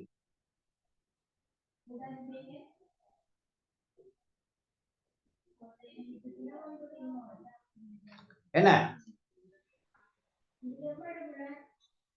குடும்பம், வீடு சம்பந்தமான தனிப்பட்ட விடயங்கள்ல சம்பந்தப்படப்பட சார், அதாவது தலையிடக்கூடாது சம்பந்தமா என்னத்தை சொல்லும் நீங்க? இப்ப அதாவது உதாரணத்துக்கு நாங்க பைபேஸ் அந்த பிள்ளைய நாங்க அதட்டி இது பண்ணி அந்த பிள்ளைகிட்ட, சரிதானே, இப்ப நீங்க உதாரணத்துக்கு அந்த பிள்ளைட அதை தண்டிக்கிற நேரம் அதோட குடும்பத்தை இழுத்து அப்படி பேசாம அதுங்கிறத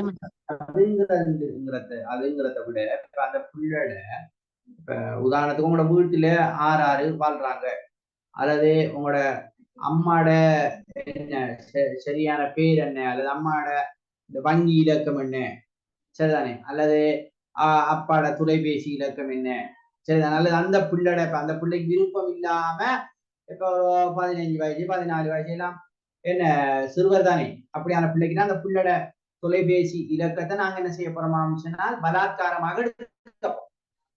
அப்ப அதெல்லாம் இப்ப அல்லது அந்த பிள்ளைட பேர்த் சர்டிபிகேட்டை நாங்க போட்டோ காப்பி ஒன்று எடுக்கப்போம். வணங்கிட்டா அந்த குடும்பம் சார்ந்த இப்ப உதாரணமாக வாழ்ற அந்த வீட்டினுடைய அந்த நிலத்தினுடைய உறுதியில ஒரு போட்டோ காப்பி எடுக்க போறோம். அந்த பிள்ளைய ஏதோ ஒரு வகையில கம்பல் பண்ணி சுய அதே இப்ப உதாரணமாக சுய விருப்பத்தோட அந்த பிள்ளை தந்தாலும் நாங்க பிள்ளை வணங்கிட்டா நான் சொல்றது.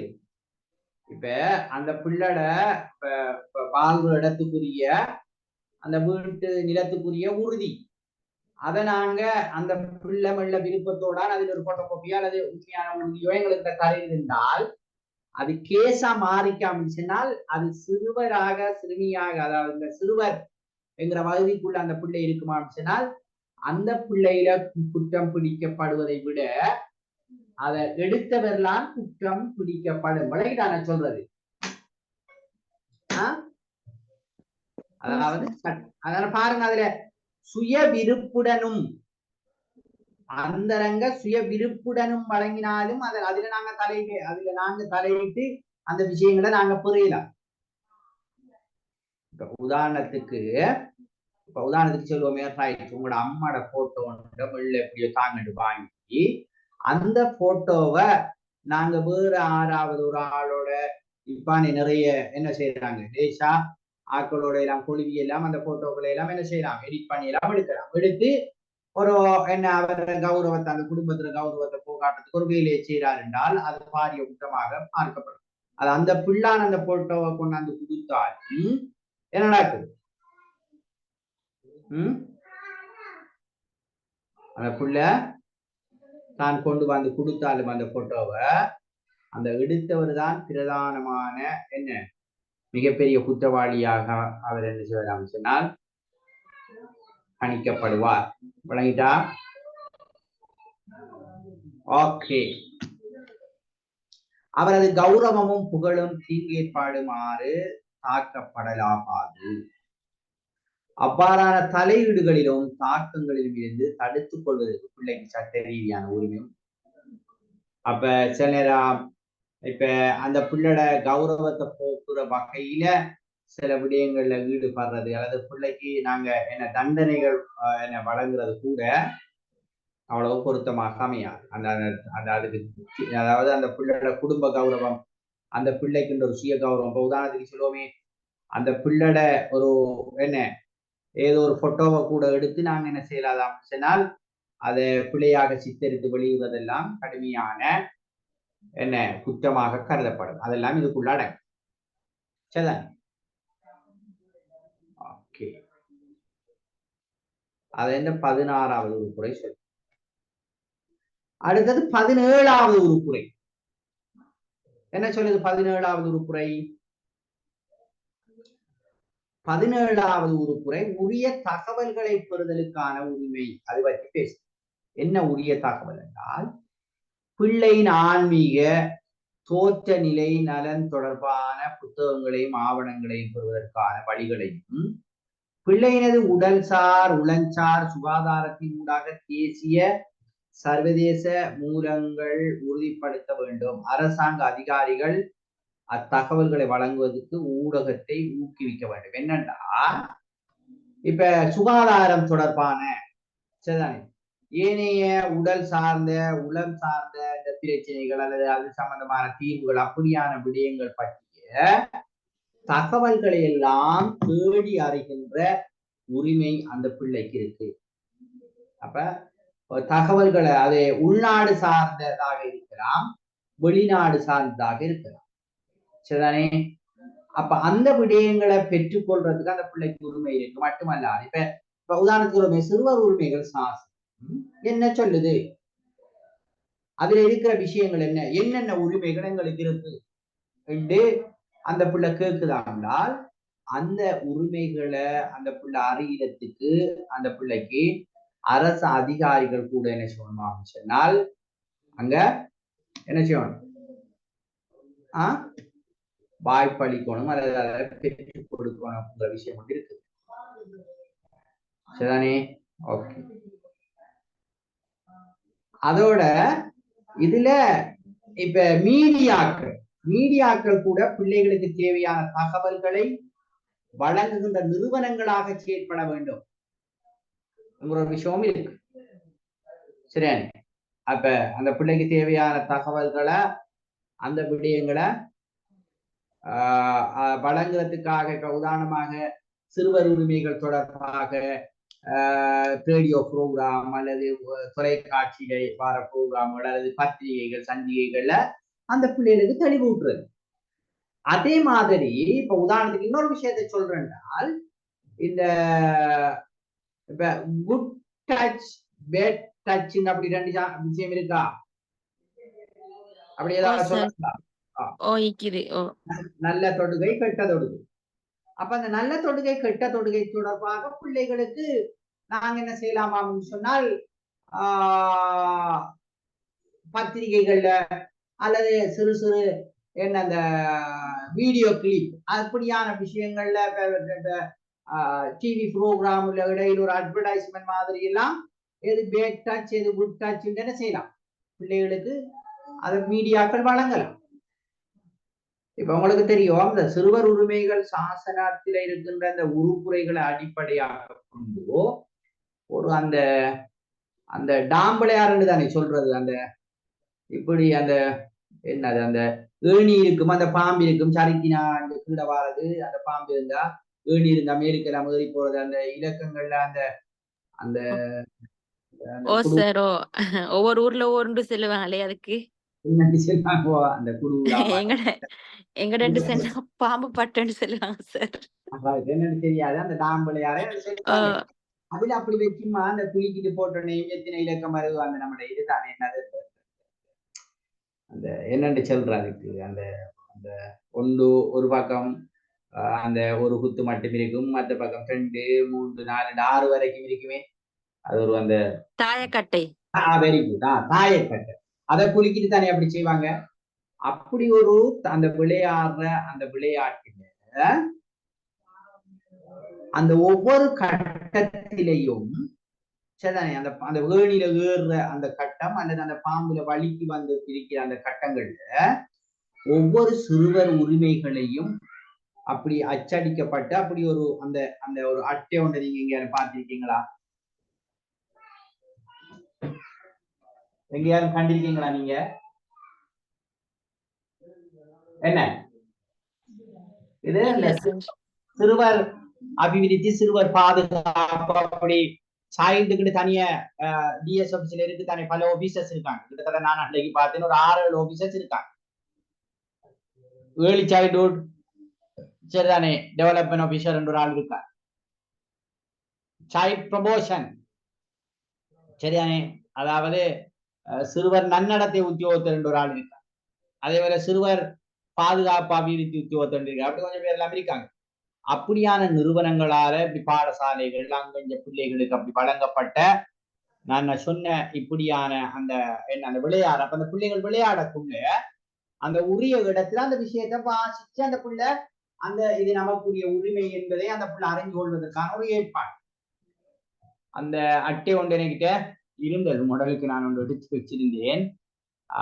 பாப்போம் நாம அது எங்க இருக்கும் இந்த அது மாதிரிகள்ல அடுத்த வகுப்புகளை வேணும்னா நான் அதை கொஞ்சம் காட்டுறேன். ஓகே, நான் என்ன சொல்றேன் அப்ப இப்படியாக அந்த பிள்ளைகளுக்கான அந்த தகவல்களை பெறுவதற்கான வாய்ப்புகள் இந்த ஊடகங்களின் ஊடாக ஏனைய துண்டு பிரசுரங்கள் ஏனைய நிறுவனங்களின் ஊடாக வழங்கப்படணுங்கிறத இந்த விஷயம் என்ன செய்யலாம் தெளிவுபடுத்துது. அதே போல அந்த விடயங்களை அறிந்து கொள்வதற்கும் என்ன அந்த பிள்ளைகளுக்கு இருக்கு. அதே போல நீங்க 30வது உறுப்புரை சரிதானே அது இதுல இல்ல நீங்க 30வது உறுப்புரை என்ன செய்யலாம் சிறுபான்மையினருக்கு சொந்தமான சிறுவர்கள் அப்ப சிறுபான்மை சிறுவர்களுடைய பங்குபாற்றுகின்ற சில உரிமைகள் தொடர்பாக சொல்லு.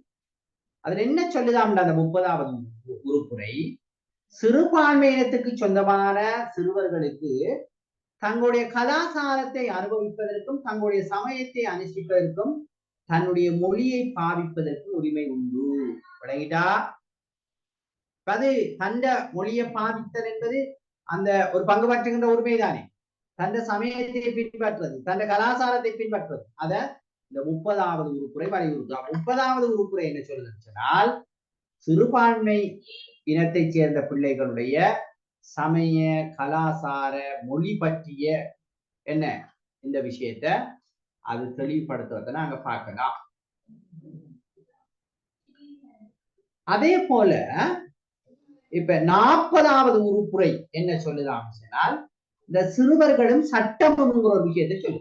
என்ன சட்டம்னா, இப்ப சிறுவன் ஒருவன் குற்றம் கொண்டு செய்யறான், அந்த குற்றம் சாட்டப்படுகின்ற சந்தர்ப்பத்துல சட்டம் சார்ந்த மற்றும் ஏனைய உதவிகளை பெறுவதற்கு அவளுக்கு உரிமை. அதுவும் பங்கு பற்றுகின்ற ஒரு விஷயம் தான். தன்னை ஒரு குற்றவாளி குற்றம் சாட்டப்படுறான், எனவே தான் ஒரு நிரபராதி என்று நிரூபிக்கிறதுக்கு, ஏன்னா உங்களுக்கு தெரியும் இந்த ஜுவனல் கோர்ட் இருக்கு இலங்கையில். நான் சொன்னதா ஏற்கனவே பொரலையில் இருக்கு. இளம் குற்றவாளிகள் இவர்களை சொல்றோம்.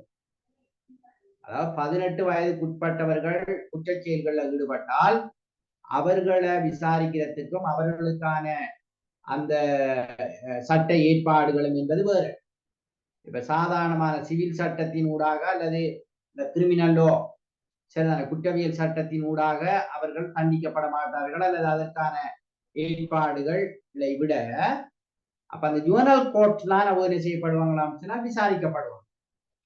இப்ப உங்களுக்கு தெரிஞ்சிருக்கும் என்னென்றால், இப்ப ஒரு 5-6 வருஷத்துக்கு முன்னாடி நினைக்கிறேன், ஒரு இடத்துல நல்ல வசதியான ஒரு ஃபெமிலியை சேர்ந்த நான் நினைக்கிறேன் தங்க நாக்கடையை நம்ம வச்சிருக்கிற ஒருவரும் அவரை வைஃபும் இருக்கிற நிலைமையில ஓஎல் படிக்கிற ஒரு பிள்ளை ஒரு லவ் அஃபேர்ஸ் ஒரு விஷயத்துல அப்ப வீட்டுல கொஞ்சம் எதிர்ப்பு என்னமோங்கிறதுக்காக அம்மாவை அப்பாவை கொலை செய்யறதுக்கு ஒரு திட்டம் ஒன்றை தூட்டி அந்த அந்த பொடியனையும் இன்னும் சில பொடியன்களை எல்லாம் வர வச்சு அப்படி கொலை செஞ்சு ஒரு வரலாறு ஒன்று இலங்கையில நடந்தது. தெரியுமா உங்களுக்கோ? கேள்விப்பட்டிருக்கீங்களா? அப்படி ஒரு சம்பவம் ஒன்று இலங்கையில நடந்தது. எனவே கடைசியா எல்லாரும் பிடிபட்டாங்க ஆரம்பிச்சனால் அந்த பிள்ளையும் அந்த பிள்ளையோட சம்மந்தப்படுற அந்த பொடியனோடு அப்ப அப்படியோ நைட்டுல அப்படியோ வந்து அந்த எல்லாம் பிளான் பண்ணி அந்த அம்மாவும் அப்பாவையும் கொலை செஞ்சிருந்தாங்க. அதுக்கு பிடிச்ச பிள்ளைகளை என்னென்றால் எப்படித்தான் இந்த 18 வயதுக்கு உட்பட்டவர்கள்ங்கிறதால இந்த கிரிமினல் லோ பயன்படுத்தி அவர்களுக்கு தண்டனை வழங்கினார். எனவே அவர்கள் அந்த ஜுவனல் கோர்ட்ல போய் தான் விசாரிச்சு சில நேரம் அவர்களுக்கு வித்தியாசமான சில என்ன வழிமுறைகள் பயன்படுத்தப்படும். குறிப்பாக இந்த சீர்திருத்தம் என்கின்ற அப்படியான விஷயங்களோடான் அவர்கள் என்ன செய்வாங்களாம் சொன்னால் உட்படுத்துவாங்க. அது ஒரு விஷயம். ஆகவேதான் அப்ப 40வது சரத்து சிறுவன் ஒருவன் குற்றம் செய்திருக்கிறார் என குற்றம் சாட்டப்படும் இடத்து சட்டம் சார்ந்த மற்றும் ஏனைய உதவிகளை பெறுவதற்கு அவனுக்கு அல்லது அவளுக்கு உரிமை உண்டு. சிறுவர்கள் ஒரு நிறுவனத்தில் தங்க வைக்கப்பட்டிருந்தால் வழக்கு விசாரணைக்கு சிறுவர்களை கொண்டு செல்வதை எப்பொழுதும் கூடிய அளவு குறைக்க வேண்டும். என்னண்டா இப்ப தொடர்ந்து ஒரு ஒரு ஒரு ஒரு உதாரணத்துக்கு ஒரு பாலியல் துஷ்பிரியத்துக்குள்ள ஒரு பிள்ளை உட்பாட்டு, அப்ப அந்த பிள்ளைதானே அநியாயம் இழைக்கப்பட்டிருக்கிறது. அதற்காக அந்த பிள்ளைய போராக்கள் வாராக்கள் ஜிஎஸ்சி விசாரிச்சு மறுக திரும்ப சிறுவன் நடத்தி உத்தியோகத்தை விசாரிச்சு மறு கோர்ட்டுக்கு கொண்டு போய் அங்க விசாரிச்சு இப்படி ஒவ்வொருவரும் விசாரிக்க அந்த பிள்ளைக்கு அந்த சம்பவம் மீண்டும் மீண்டும் என்ன செய்யுமான்னு சொன்னால் ஒரு பாரிய உள்ள அழுத்தத்தை கொடுக்கும். ஏன்னா அந்த நடந்த விஷயத்தை திரும்ப திரும்ப ரீகால் பண்ற ஒரு வேலை தானே, நினைவுபடுத்துற ஒரு வேலை தானே. எனவே அதுகளுக்கு கூட சில சிஸ்டங்கள் இருக்கு. இப்ப இப்படியான சில பிரச்சனைகளுக்குள்ள உட்பட்டு இருக்கிற பிள்ளைகளை விசாரிக்கின்ற போது அதை வீடியோ சில நேரம் எடுத்து, அதுவும் வீடியோ எடுத்துன்னா சும்மா வீடியோ எடுத்து அதை பரப்புற விஷயம் இல்லை. அது சட்டபூர்வமாக ஏற்றுக்கொள்ளப்பட்ட நியமங்கள்ல வீடியோ எடுக்கப்பட்ட அது சரியாக என்ன சொல்லணும்னு சொன்னால் பாதுகாக்கப்படணும். ஏனடா அடுத்த ஜட்ஜோ அல்லது வேறு ஆக்களோ இது சம்பந்தமான சில தகவல்களுக்குள்ள அந்த வீடியோவை லேசா காட்டினா அதுல இருந்து பல தகவல்களை லேசா பெற்றுக்கொள்ளலாம். அதெல்லாம் சரியாக அந்தரங்கமாக பயன்படுத்த வேண்டிய பாவிக்க வேண்டிய சில விஷயங்களாக அது இருக்கும். அப்ப அப்படியாக அந்த பிள்ளைகளை விசாரிக்கிற அப்படியான சில விஷயங்கள் இருக்கிற அந்த நிலைமைகளை நாங்க என்ன செய்யலாம் சொன்னால் பார்க்கலாம். அப்ப இதெல்லாம் இந்த சட்ட ஏற்பாடுகளோட சம்பந்தப்பட்டிருக்கின்ற இந்த விஷயங்களாக நாங்க பார்க்கக்கூடியதாக இருக்கு. ஓகே, அப்ப நாங்க பொதுவாக இந்த பங்கு பற்றுகின்ற உரிமை என்றா என்ன, இந்த சிறுவர் உரிமைகள் சாசனத்துல குறிப்பாக அதாவது பங்கு பற்றுகின்ற உரிமை என்னென்ன பரப்புகளை கொண்டிருக்கிறது, இந்த சிறுவர் உரிமைகள் சாசனத்தோட சம்பந்தப்பட்ட சரத்துக்கள் இந்த பங்கு பற்றுகின்ற உரிமை தொடர்பாக சொல்லப்படுகின்ற குறித்த சில சரத்துக்கள் சம்பந்தமாக நாங்க பார்க்கிறோம்.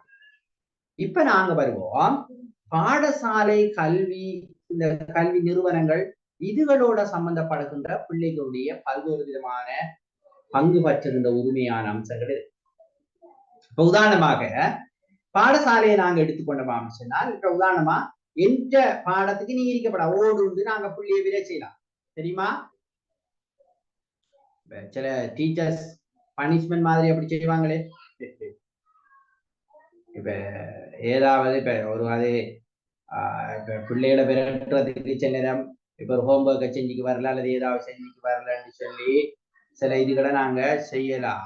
செய்யாது நம்ம அது ஒரு செய்ய சட்ட ரீதியான விஷயம் இல்லாது அதுக்கு பொருத்தமான ஏற்றுக்கொள்ளப்பட்ட நியமங்கள்ல சில பனிஷ்மெண்ட் வழங்குற சிஸ்டம் இருக்கு சரிதானே. ஆனால் இப்படியான சில விஷயங்களை செய்யக்கூட நான் கடுமையாக யோசிக்க வேண்டிய ஒரு தேவையும் இருக்கு. அன்றைக்கு ஒரு ப்ரொஃபரால் ஒரு பல்கலைக்கழகத்தில பேராசிரியராக இருக்கின்ற ஒருவருடைய பேஸ்புக்ல குறித்த ஒரு பாடசாலையின் பேரை சொல்லி அவர்கள் பிள்ளைகள் எல்லோரையும் என்ன செய்திருக்காங்களாம் சொன்னால் வீட்டுக்கு விரை சுட்டிக்காங்க. அந்த பிள்ளைகள் இந்த டவுன்ல கடையில அங்கெல்லாம் அந்த கிட்டத்தட்ட அந்த ஸ்கூல் முடிகிற டைம் வரைக்கும் விளையாடி கொண்டு போய் கேட்கும் அந்த பிள்ளைகள் அந்த அலைந்து திரிந்த காட்சி மிக மோசமாக இருந்தது என்று அவர் எழுதிக்க. ஆனா சரியான முறைப்படி பிள்ளைகளை பாடசாலையில இருந்து நீங்க அதை செஞ்சுக்காருல இதை செஞ்சுக்காருங்க எல்லாரும் ஓடு விட்டு பிரசுரத்துக்கு எந்த விதமான ரைட்ஸும் ஆசிரியர்களுக்கோ அதிபருக்கோ இல்லை. வணங்க நான் சொல்றது. ஆனால் சரியாக சட்ட ரீதியாக அதுக்கு நடவடிக்கை எடுக்க போனா என்ன நடக்குமான்னா அது பிள்ளை தானே, அவன் சில தவறுகள் பிள்ளைகளை எல்லாம் செய்வான். அதை திருத்தி அதை நல்ல நிலைக்கு கொண்டு வந்து நாங்க கொண்டு போறதுதான் எங்களோட பணி. ஆகவே அவனை நாங்க ஒரு அவனோட உரிமையில கல்வி கற்கிற அந்த நேரத்தில எப்படி நாங்க அவனை வெளியே விரசு அப்படி விரட்டி விட இயலாதுன்னு சட்டம் சொல்லு. இப்ப உதாரணமாக இப்ப பிள்ளைகளை நேரம் பிந்தி வந்ததற்காக அவர்களை திருப்பி வீட்டுக்கு அனுப்பின வரலாறுகள் அப்படியான பாடசாலைகள் அப்படி செய்யலாமா? நேரம் பிந்தி வாரத்துக்கு பிள்ளைகளை வீட்டுக்கு திருப்பி அனுப்பு அல்லது செட்டியா 7:30 கேட்டை பூட்டி விட்டு 6 உள்ளுக்கு வரையிறாரு. அப்படி வெளியே எல்லாரும் அப்படியே நிக்கணும். அப்படி எல்லாம் இருக்கா பாடசாலைகள்ல?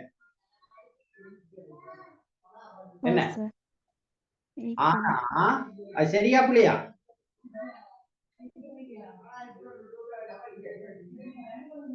நம்மளோட பார்வையில் என்ன சொல்லு, சரியா பிள்ளையா? என்னண்டா அதுக்குண்டோட நீங்க 1 மணிக்கும் வந்து போகலாம், 12 மணிக்கும் வரலாம், பிரச்சனை. இது நாம சும்மா அப்படி விட்டோம்னா அதுவும் ஒரு கூடாத ஒரு சமூகத்தை உருவாக்குறதுக்கு நாங்க துணை பேசுவோம் அல்லது தெரிஞ்சுக்கோம். இப்படி இறுக்கமான சில சட்டங்களும் ஆசிரியர்கள் இந்த பிள்ளைகளுடைய சில விடயங்களை கவனம் இல்லாம இருக்கிறதுக்கு இந்த சட்டங்களும் ஒரு காரணம், இறுக்கமான சட்டங்கள். ஆனால் சில மனிதாபிமான அடிப்படையில சில விஷயங்களை நாங்க செய்ய வேண்டியிருக்கு. இப்ப அந்த பிந்தி வார பிள்ளைகள் அவ்வளவு பேர் இனம் கண்டு ஏன் பிந்தி வாராங்க, அப்ப அதை நாங்க ஒரு கேஸ் ஸ்டடியா செய்யலாம். இந்த பிள்ளைகள் பிந்தி வருவதற்குரிய ஒவ்வொரு ஆளையும் பேக்ரவுண்ட் பின்னணி என்ன என்று பார்க்கணும். அந்த பின்னணியை இழிவளவாக்குறதுக்கான சில வேலை திட்டங்களை நாங்க செய்வோம். உதாரணத்துக்கு பிந்தி எழும்புறதால பிந்தி வாரான்னு வச்சுக்கோ. அப்ப பிந்தி எழும்புறதால பிந்தி வார கொஞ்சம் பிள்ளைகள் இருக்குமானால் அதுக்கு தான் உளவளத்துணை ஆசிரியர் இருக்காரா பாடசாலையில? இருக்காரா செத்துட்டாரா? அப்படி இருக்காங்களா ஆசிரியர்கள்? அதாவது கவுன்சிலிங் டீச்சர்ஸ் இருக்காங்களா ஸ்கூல் வழியா? அவங்க என்ன செய்யறாங்க பொதுவா?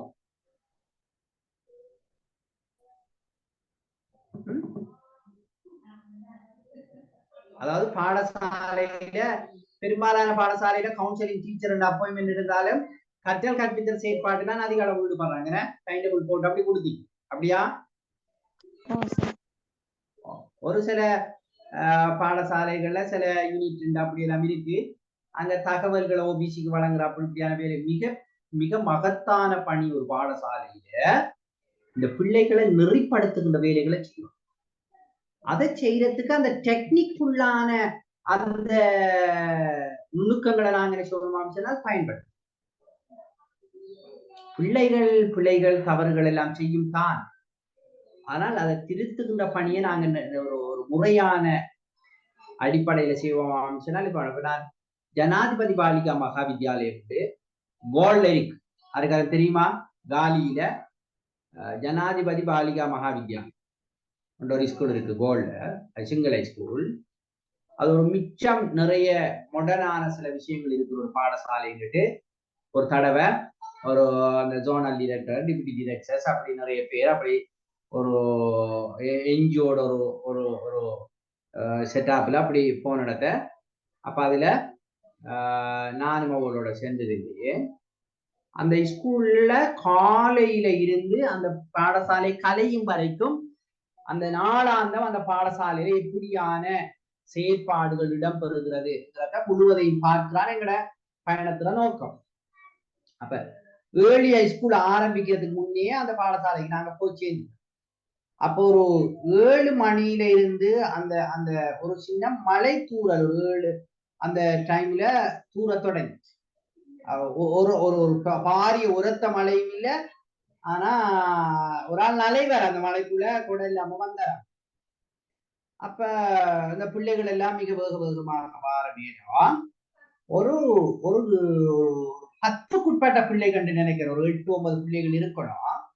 அந்த பிள்ளைகள் இந்த பாடசாலை ஆரம்பிக்கிற அந்த காலை அந்த உடற்பயிற்சி அந்த காலை அந்த ஆராதனை அப்படியான விஷயங்கள் ஆரம்பிச்சு கொஞ்ச நேரத்தால அதாவது பிந்தி வந்துச்சு.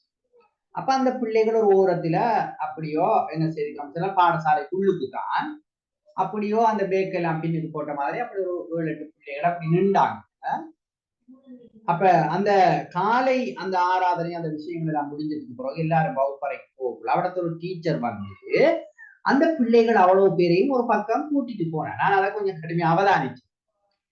அந்த டீச்சர் ஒரு கவுன்சிலிங் டீச்சர் அந்த பிள்ளைகளை தனியா கூட்டிட்டு போய் இப்ப பாருங்க, நீங்க இன்னைக்கு பிந்தி வந்தீங்க. இந்த பிந்தி வந்ததால உங்களுக்கு சில அசௌகரியங்களை நீங்க உணர்ந்திருப்பீங்க. உங்களோட பேக் அப்படியே உங்களோட தோல் அப்படியே இருந்தீங்க. அது ஒரு பெரிய ஒரு பாரம், அதை சுமந்த மாதிரி நீங்க நின்றீங்க. அடுத்த மத்தாக்கள் உங்களை பார்க்கக்குள்ள அது உங்களுக்கு கொஞ்சம் லஜ்ஜாய் மாதிரி, அது கொஞ்சம் வெக்க மாதிரி உங்களுக்கு அது இருந்திருக்கும். அப்ப அடுத்தது இப்ப மற்றவர்கள் இந்த காலை கூட்டத்துல அப்படிலாம் இதே கூட உங்களுக்கு அதுக்கான சந்தர்ப்பம் கிடைக்கல. அப்படி நிறைய விஷயங்களை அப்ப பாத்தீங்களா? நீங்க பிந்தி வந்ததால எவ்வளவு விஷயங்களை நீங்க இழந்திருக்கீங்க. அப்ப நீங்க இனிமேல் என்ன செய்யப்படாது அமைச்சனா பிந்தி வரப்படாது. சில என்னென்ன காரணங்கள் அந்த பிள்ளைகிட்ட காரணங்களை குறித்து அப்ப சில பஸ் பிந்தினெல்லாம் சில பிள்ளைகள் சொல்லிக்கு பஸ் ஒரு 4 பிந்தாது நாங்க பிந்துறதாலும் பஸ் பிந்தோம். அப்ப ஏர்லியா நீங்க இது பண்ணணும்னு சொல்லி நிறைய அந்த பிள்ளைகளுக்கு ஒரு அட்வைஸ் பண்ணி அந்த பிள்ளைகளை வகுப்புக்கு போங்கன்னு. அது ஒரு வகையான முன்மாதிரியாக எனக்கு பட்டது. இப்ப சில பாடசாலையில பிந்தி வார பிள்ளைகளுக்கு என்ன நடக்கும்?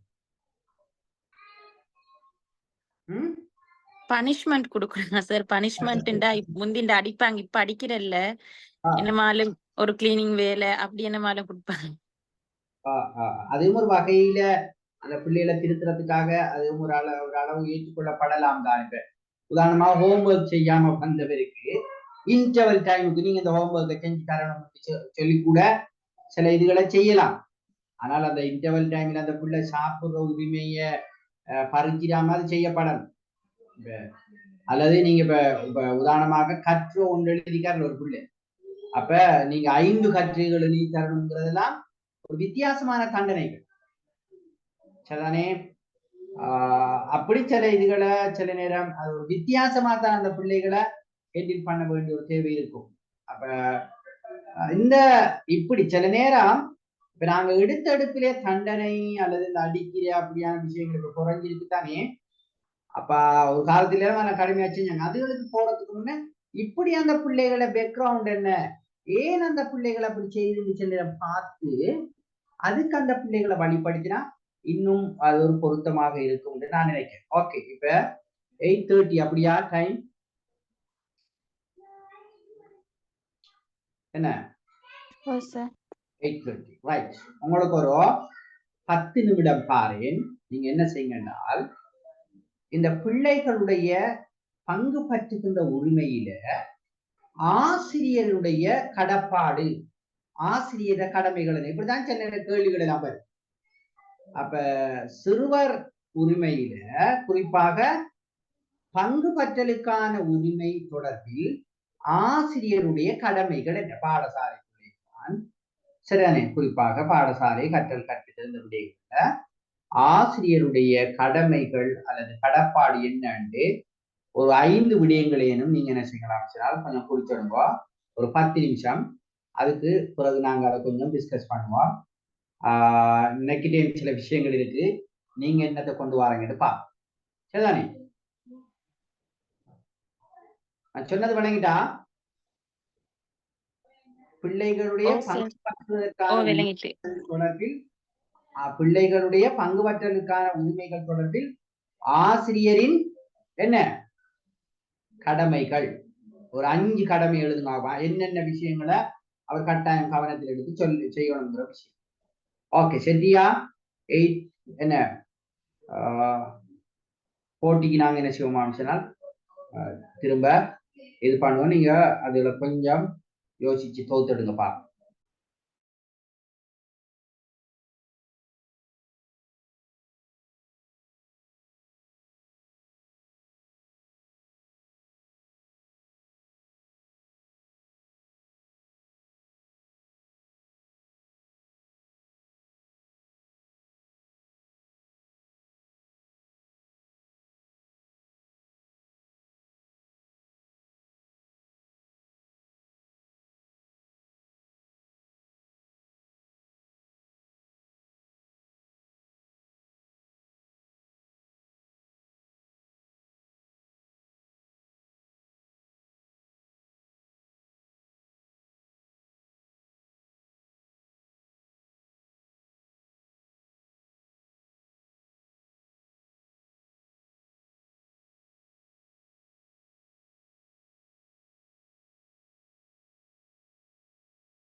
ஓகே ரைட், சொல்லுங்க ஆபம்.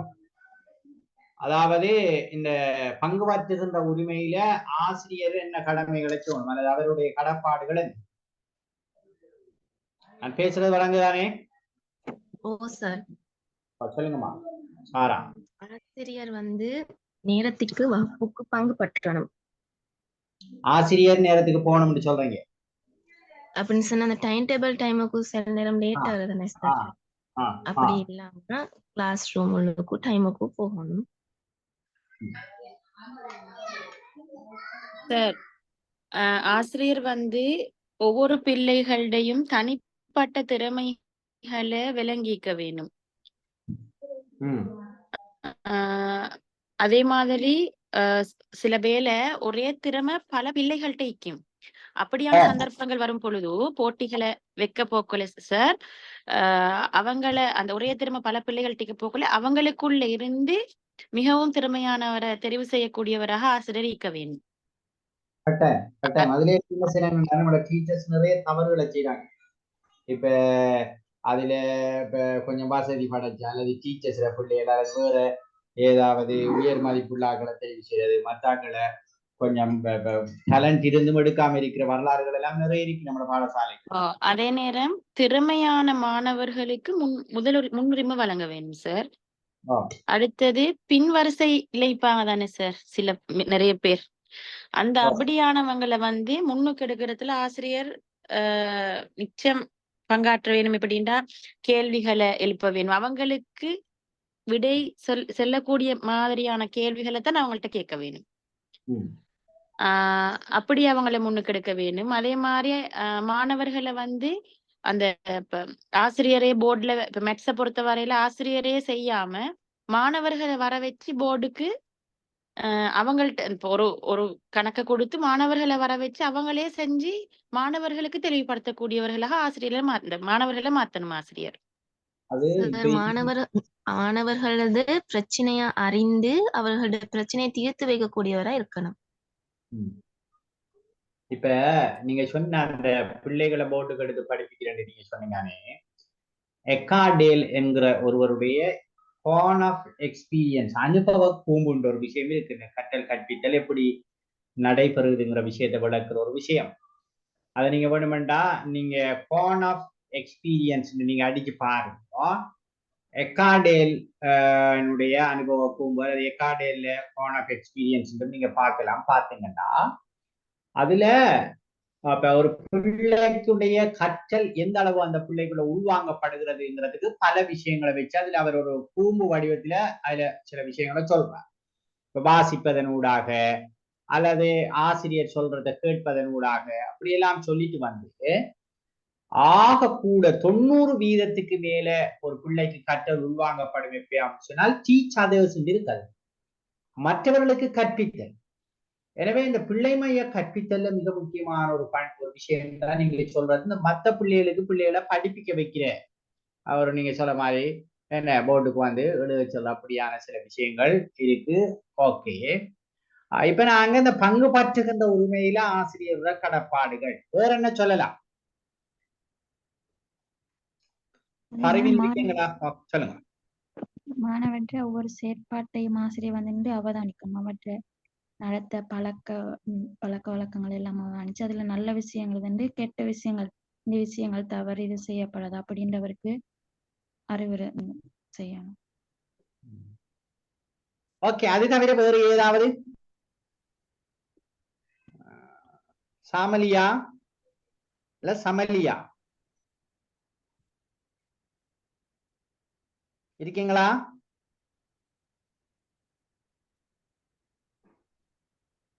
ஓகே, நாங்க பார்ப்போம்.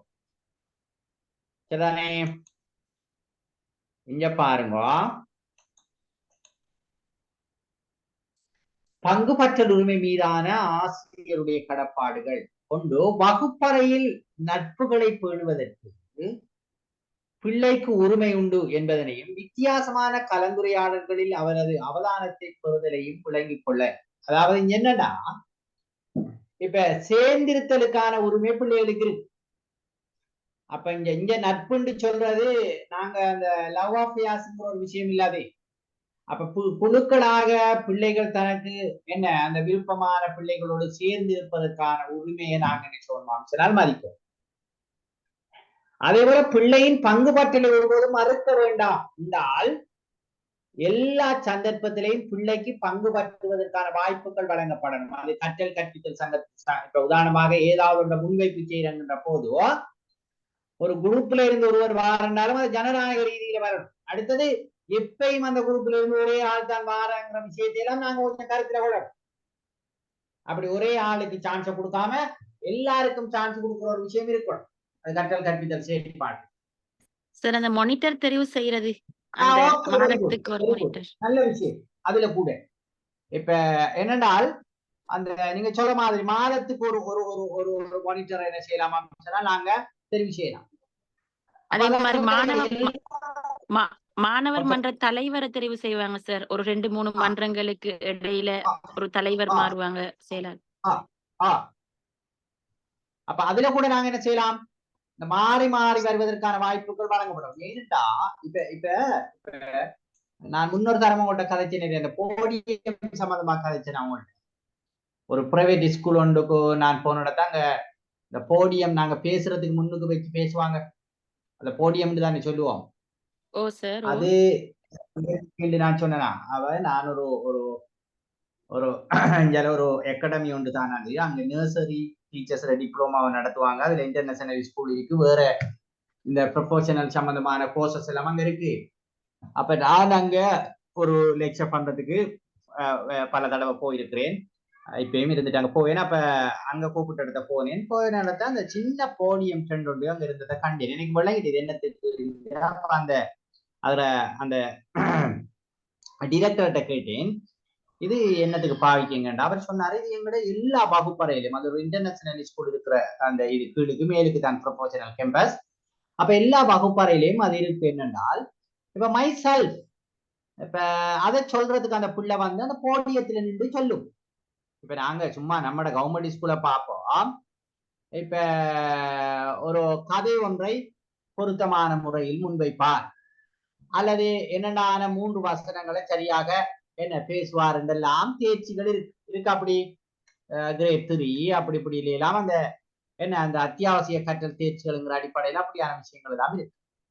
அப்ப தன்னை பத்தி அல்லது ஒரு தலைப்புல 4 வசனத்தை முன்னுக்கு வந்து சொல்றதுக்கெல்லாம் இப்படி மாதிரி ஒரு போடியம் அப்படியான ஒரு செட்டப்ல அந்த பிள்ளைகளுக்கு நாங்க வாய்ப்புகளை கொடுப்போம்னால் என்ன நடக்குமா சொன்னால் அந்த பிள்ளைகள் ஒரு ஆளுமை உள்ள பிள்ளையாக வெறுமனே இந்த எழுதுகிற வாசிக்கிற இந்த எக்ஸாமுக்கு பரீட்சைக்கு என்ன கட்டப்பாடம் செஞ்சுக்கிட்டு எழுதுறங்கிற விஷயத்துக்கு மட்டும் முக்கியத்துவம் கொடுக்காம இதுகளெல்லாம் கடும் அந்த பிள்ளைக்கு அந்த பங்கு பற்றுகின்ற உரிமையை நாங்க நடைமுறைப்படுத்துறதாகவும் இருக்கும். அந்த பிள்ளையோட இயலுமைகளை வளர்க்கிறதாகவும் இருக்கும். ஏனண்டா சில ஆட்கள் பெரிய ஆபீசர்ஸாக எல்லாம் வந்ததுக்கு பிறகு ஒரு ஸ்டேஜில் அல்லது ஒரு 4 பேருக்கு முன்னுக்கு எப்படி சிறப்பாக பேசுறங்கிறது கூட சரியா தெரியாது, அல்லது அவருக்கு அது சபை கூச்சம் அப்படியெல்லாம் இருக்கு. எனவே அப்படியான சில விஷயங்களை எல்லாம் நாங்க யோசிக்கிறோம். இப்ப நமக்கு போடியம் ஒன்று எப்படி செய்யறண்டு இது பண்றதை தாண்டி இப்ப ஒரு அந்த வகுப்புல சில நேரம் ஓடாவி அப்படி ஒருவருடைய பிள்ளை ஒன்று இருக்குமான்னு சொன்னால் ஒரு சின்ன பலகை சில என்ன அந்த சிலாக அப்படியான சில விஷயங்களால சாதாரணமாக கொண்ட செஞ்சு பிள்ளைகளுக்கு என்ன செய்யலாம், அதுக்கு முன்னுக்கு வந்து பேசுறதுங்கிறதுக்கும் சும்மா சாதாரணமா பேசுறதுக்கும் இடையில வித்தியாசம் இருக்கும். அப்படியான ஒரு ஏற்பாடுகளை கூட நாங்க மனம் பெற்றா டீச்சர் செய்யலாம். ஓகே, அப்ப பாருங்க, பிள்ளைய பங்கு பற்றுவது ஒருபோதும் என்ன செய்யப்படாது, மறுக்க வேண்டாம் இருக்கு. அதாவது பிள்ளைகளை எல்லா விடயத்திலையும் பங்கு பற்ற செய்ய வேண்டும். அது கற்றல் கற்பித்தல் செயற்பாடாக இருக்கலாம், அடுத்தது புறக்கீர்த்தி செயற்பாடு, போட்டிகள், எந்த விஷயமாகவும் இருக்கு. அடுத்த பாருங்க, சக மாணவர்களுடன் தொடர்புகளை கட்டி எழுப்பி பரந்த அனுபவங்களை பெறுவதற்கான வாய்ப்புகளை வழங்கும். இதை எப்படி செய்யலாம் சொல்லுங்க. என்ன இந்த சக மாணவர்களோட தொடர்புகளை கட்டி எழுப்பி பரந்த அனுபவங்களை பெறுவதற்கான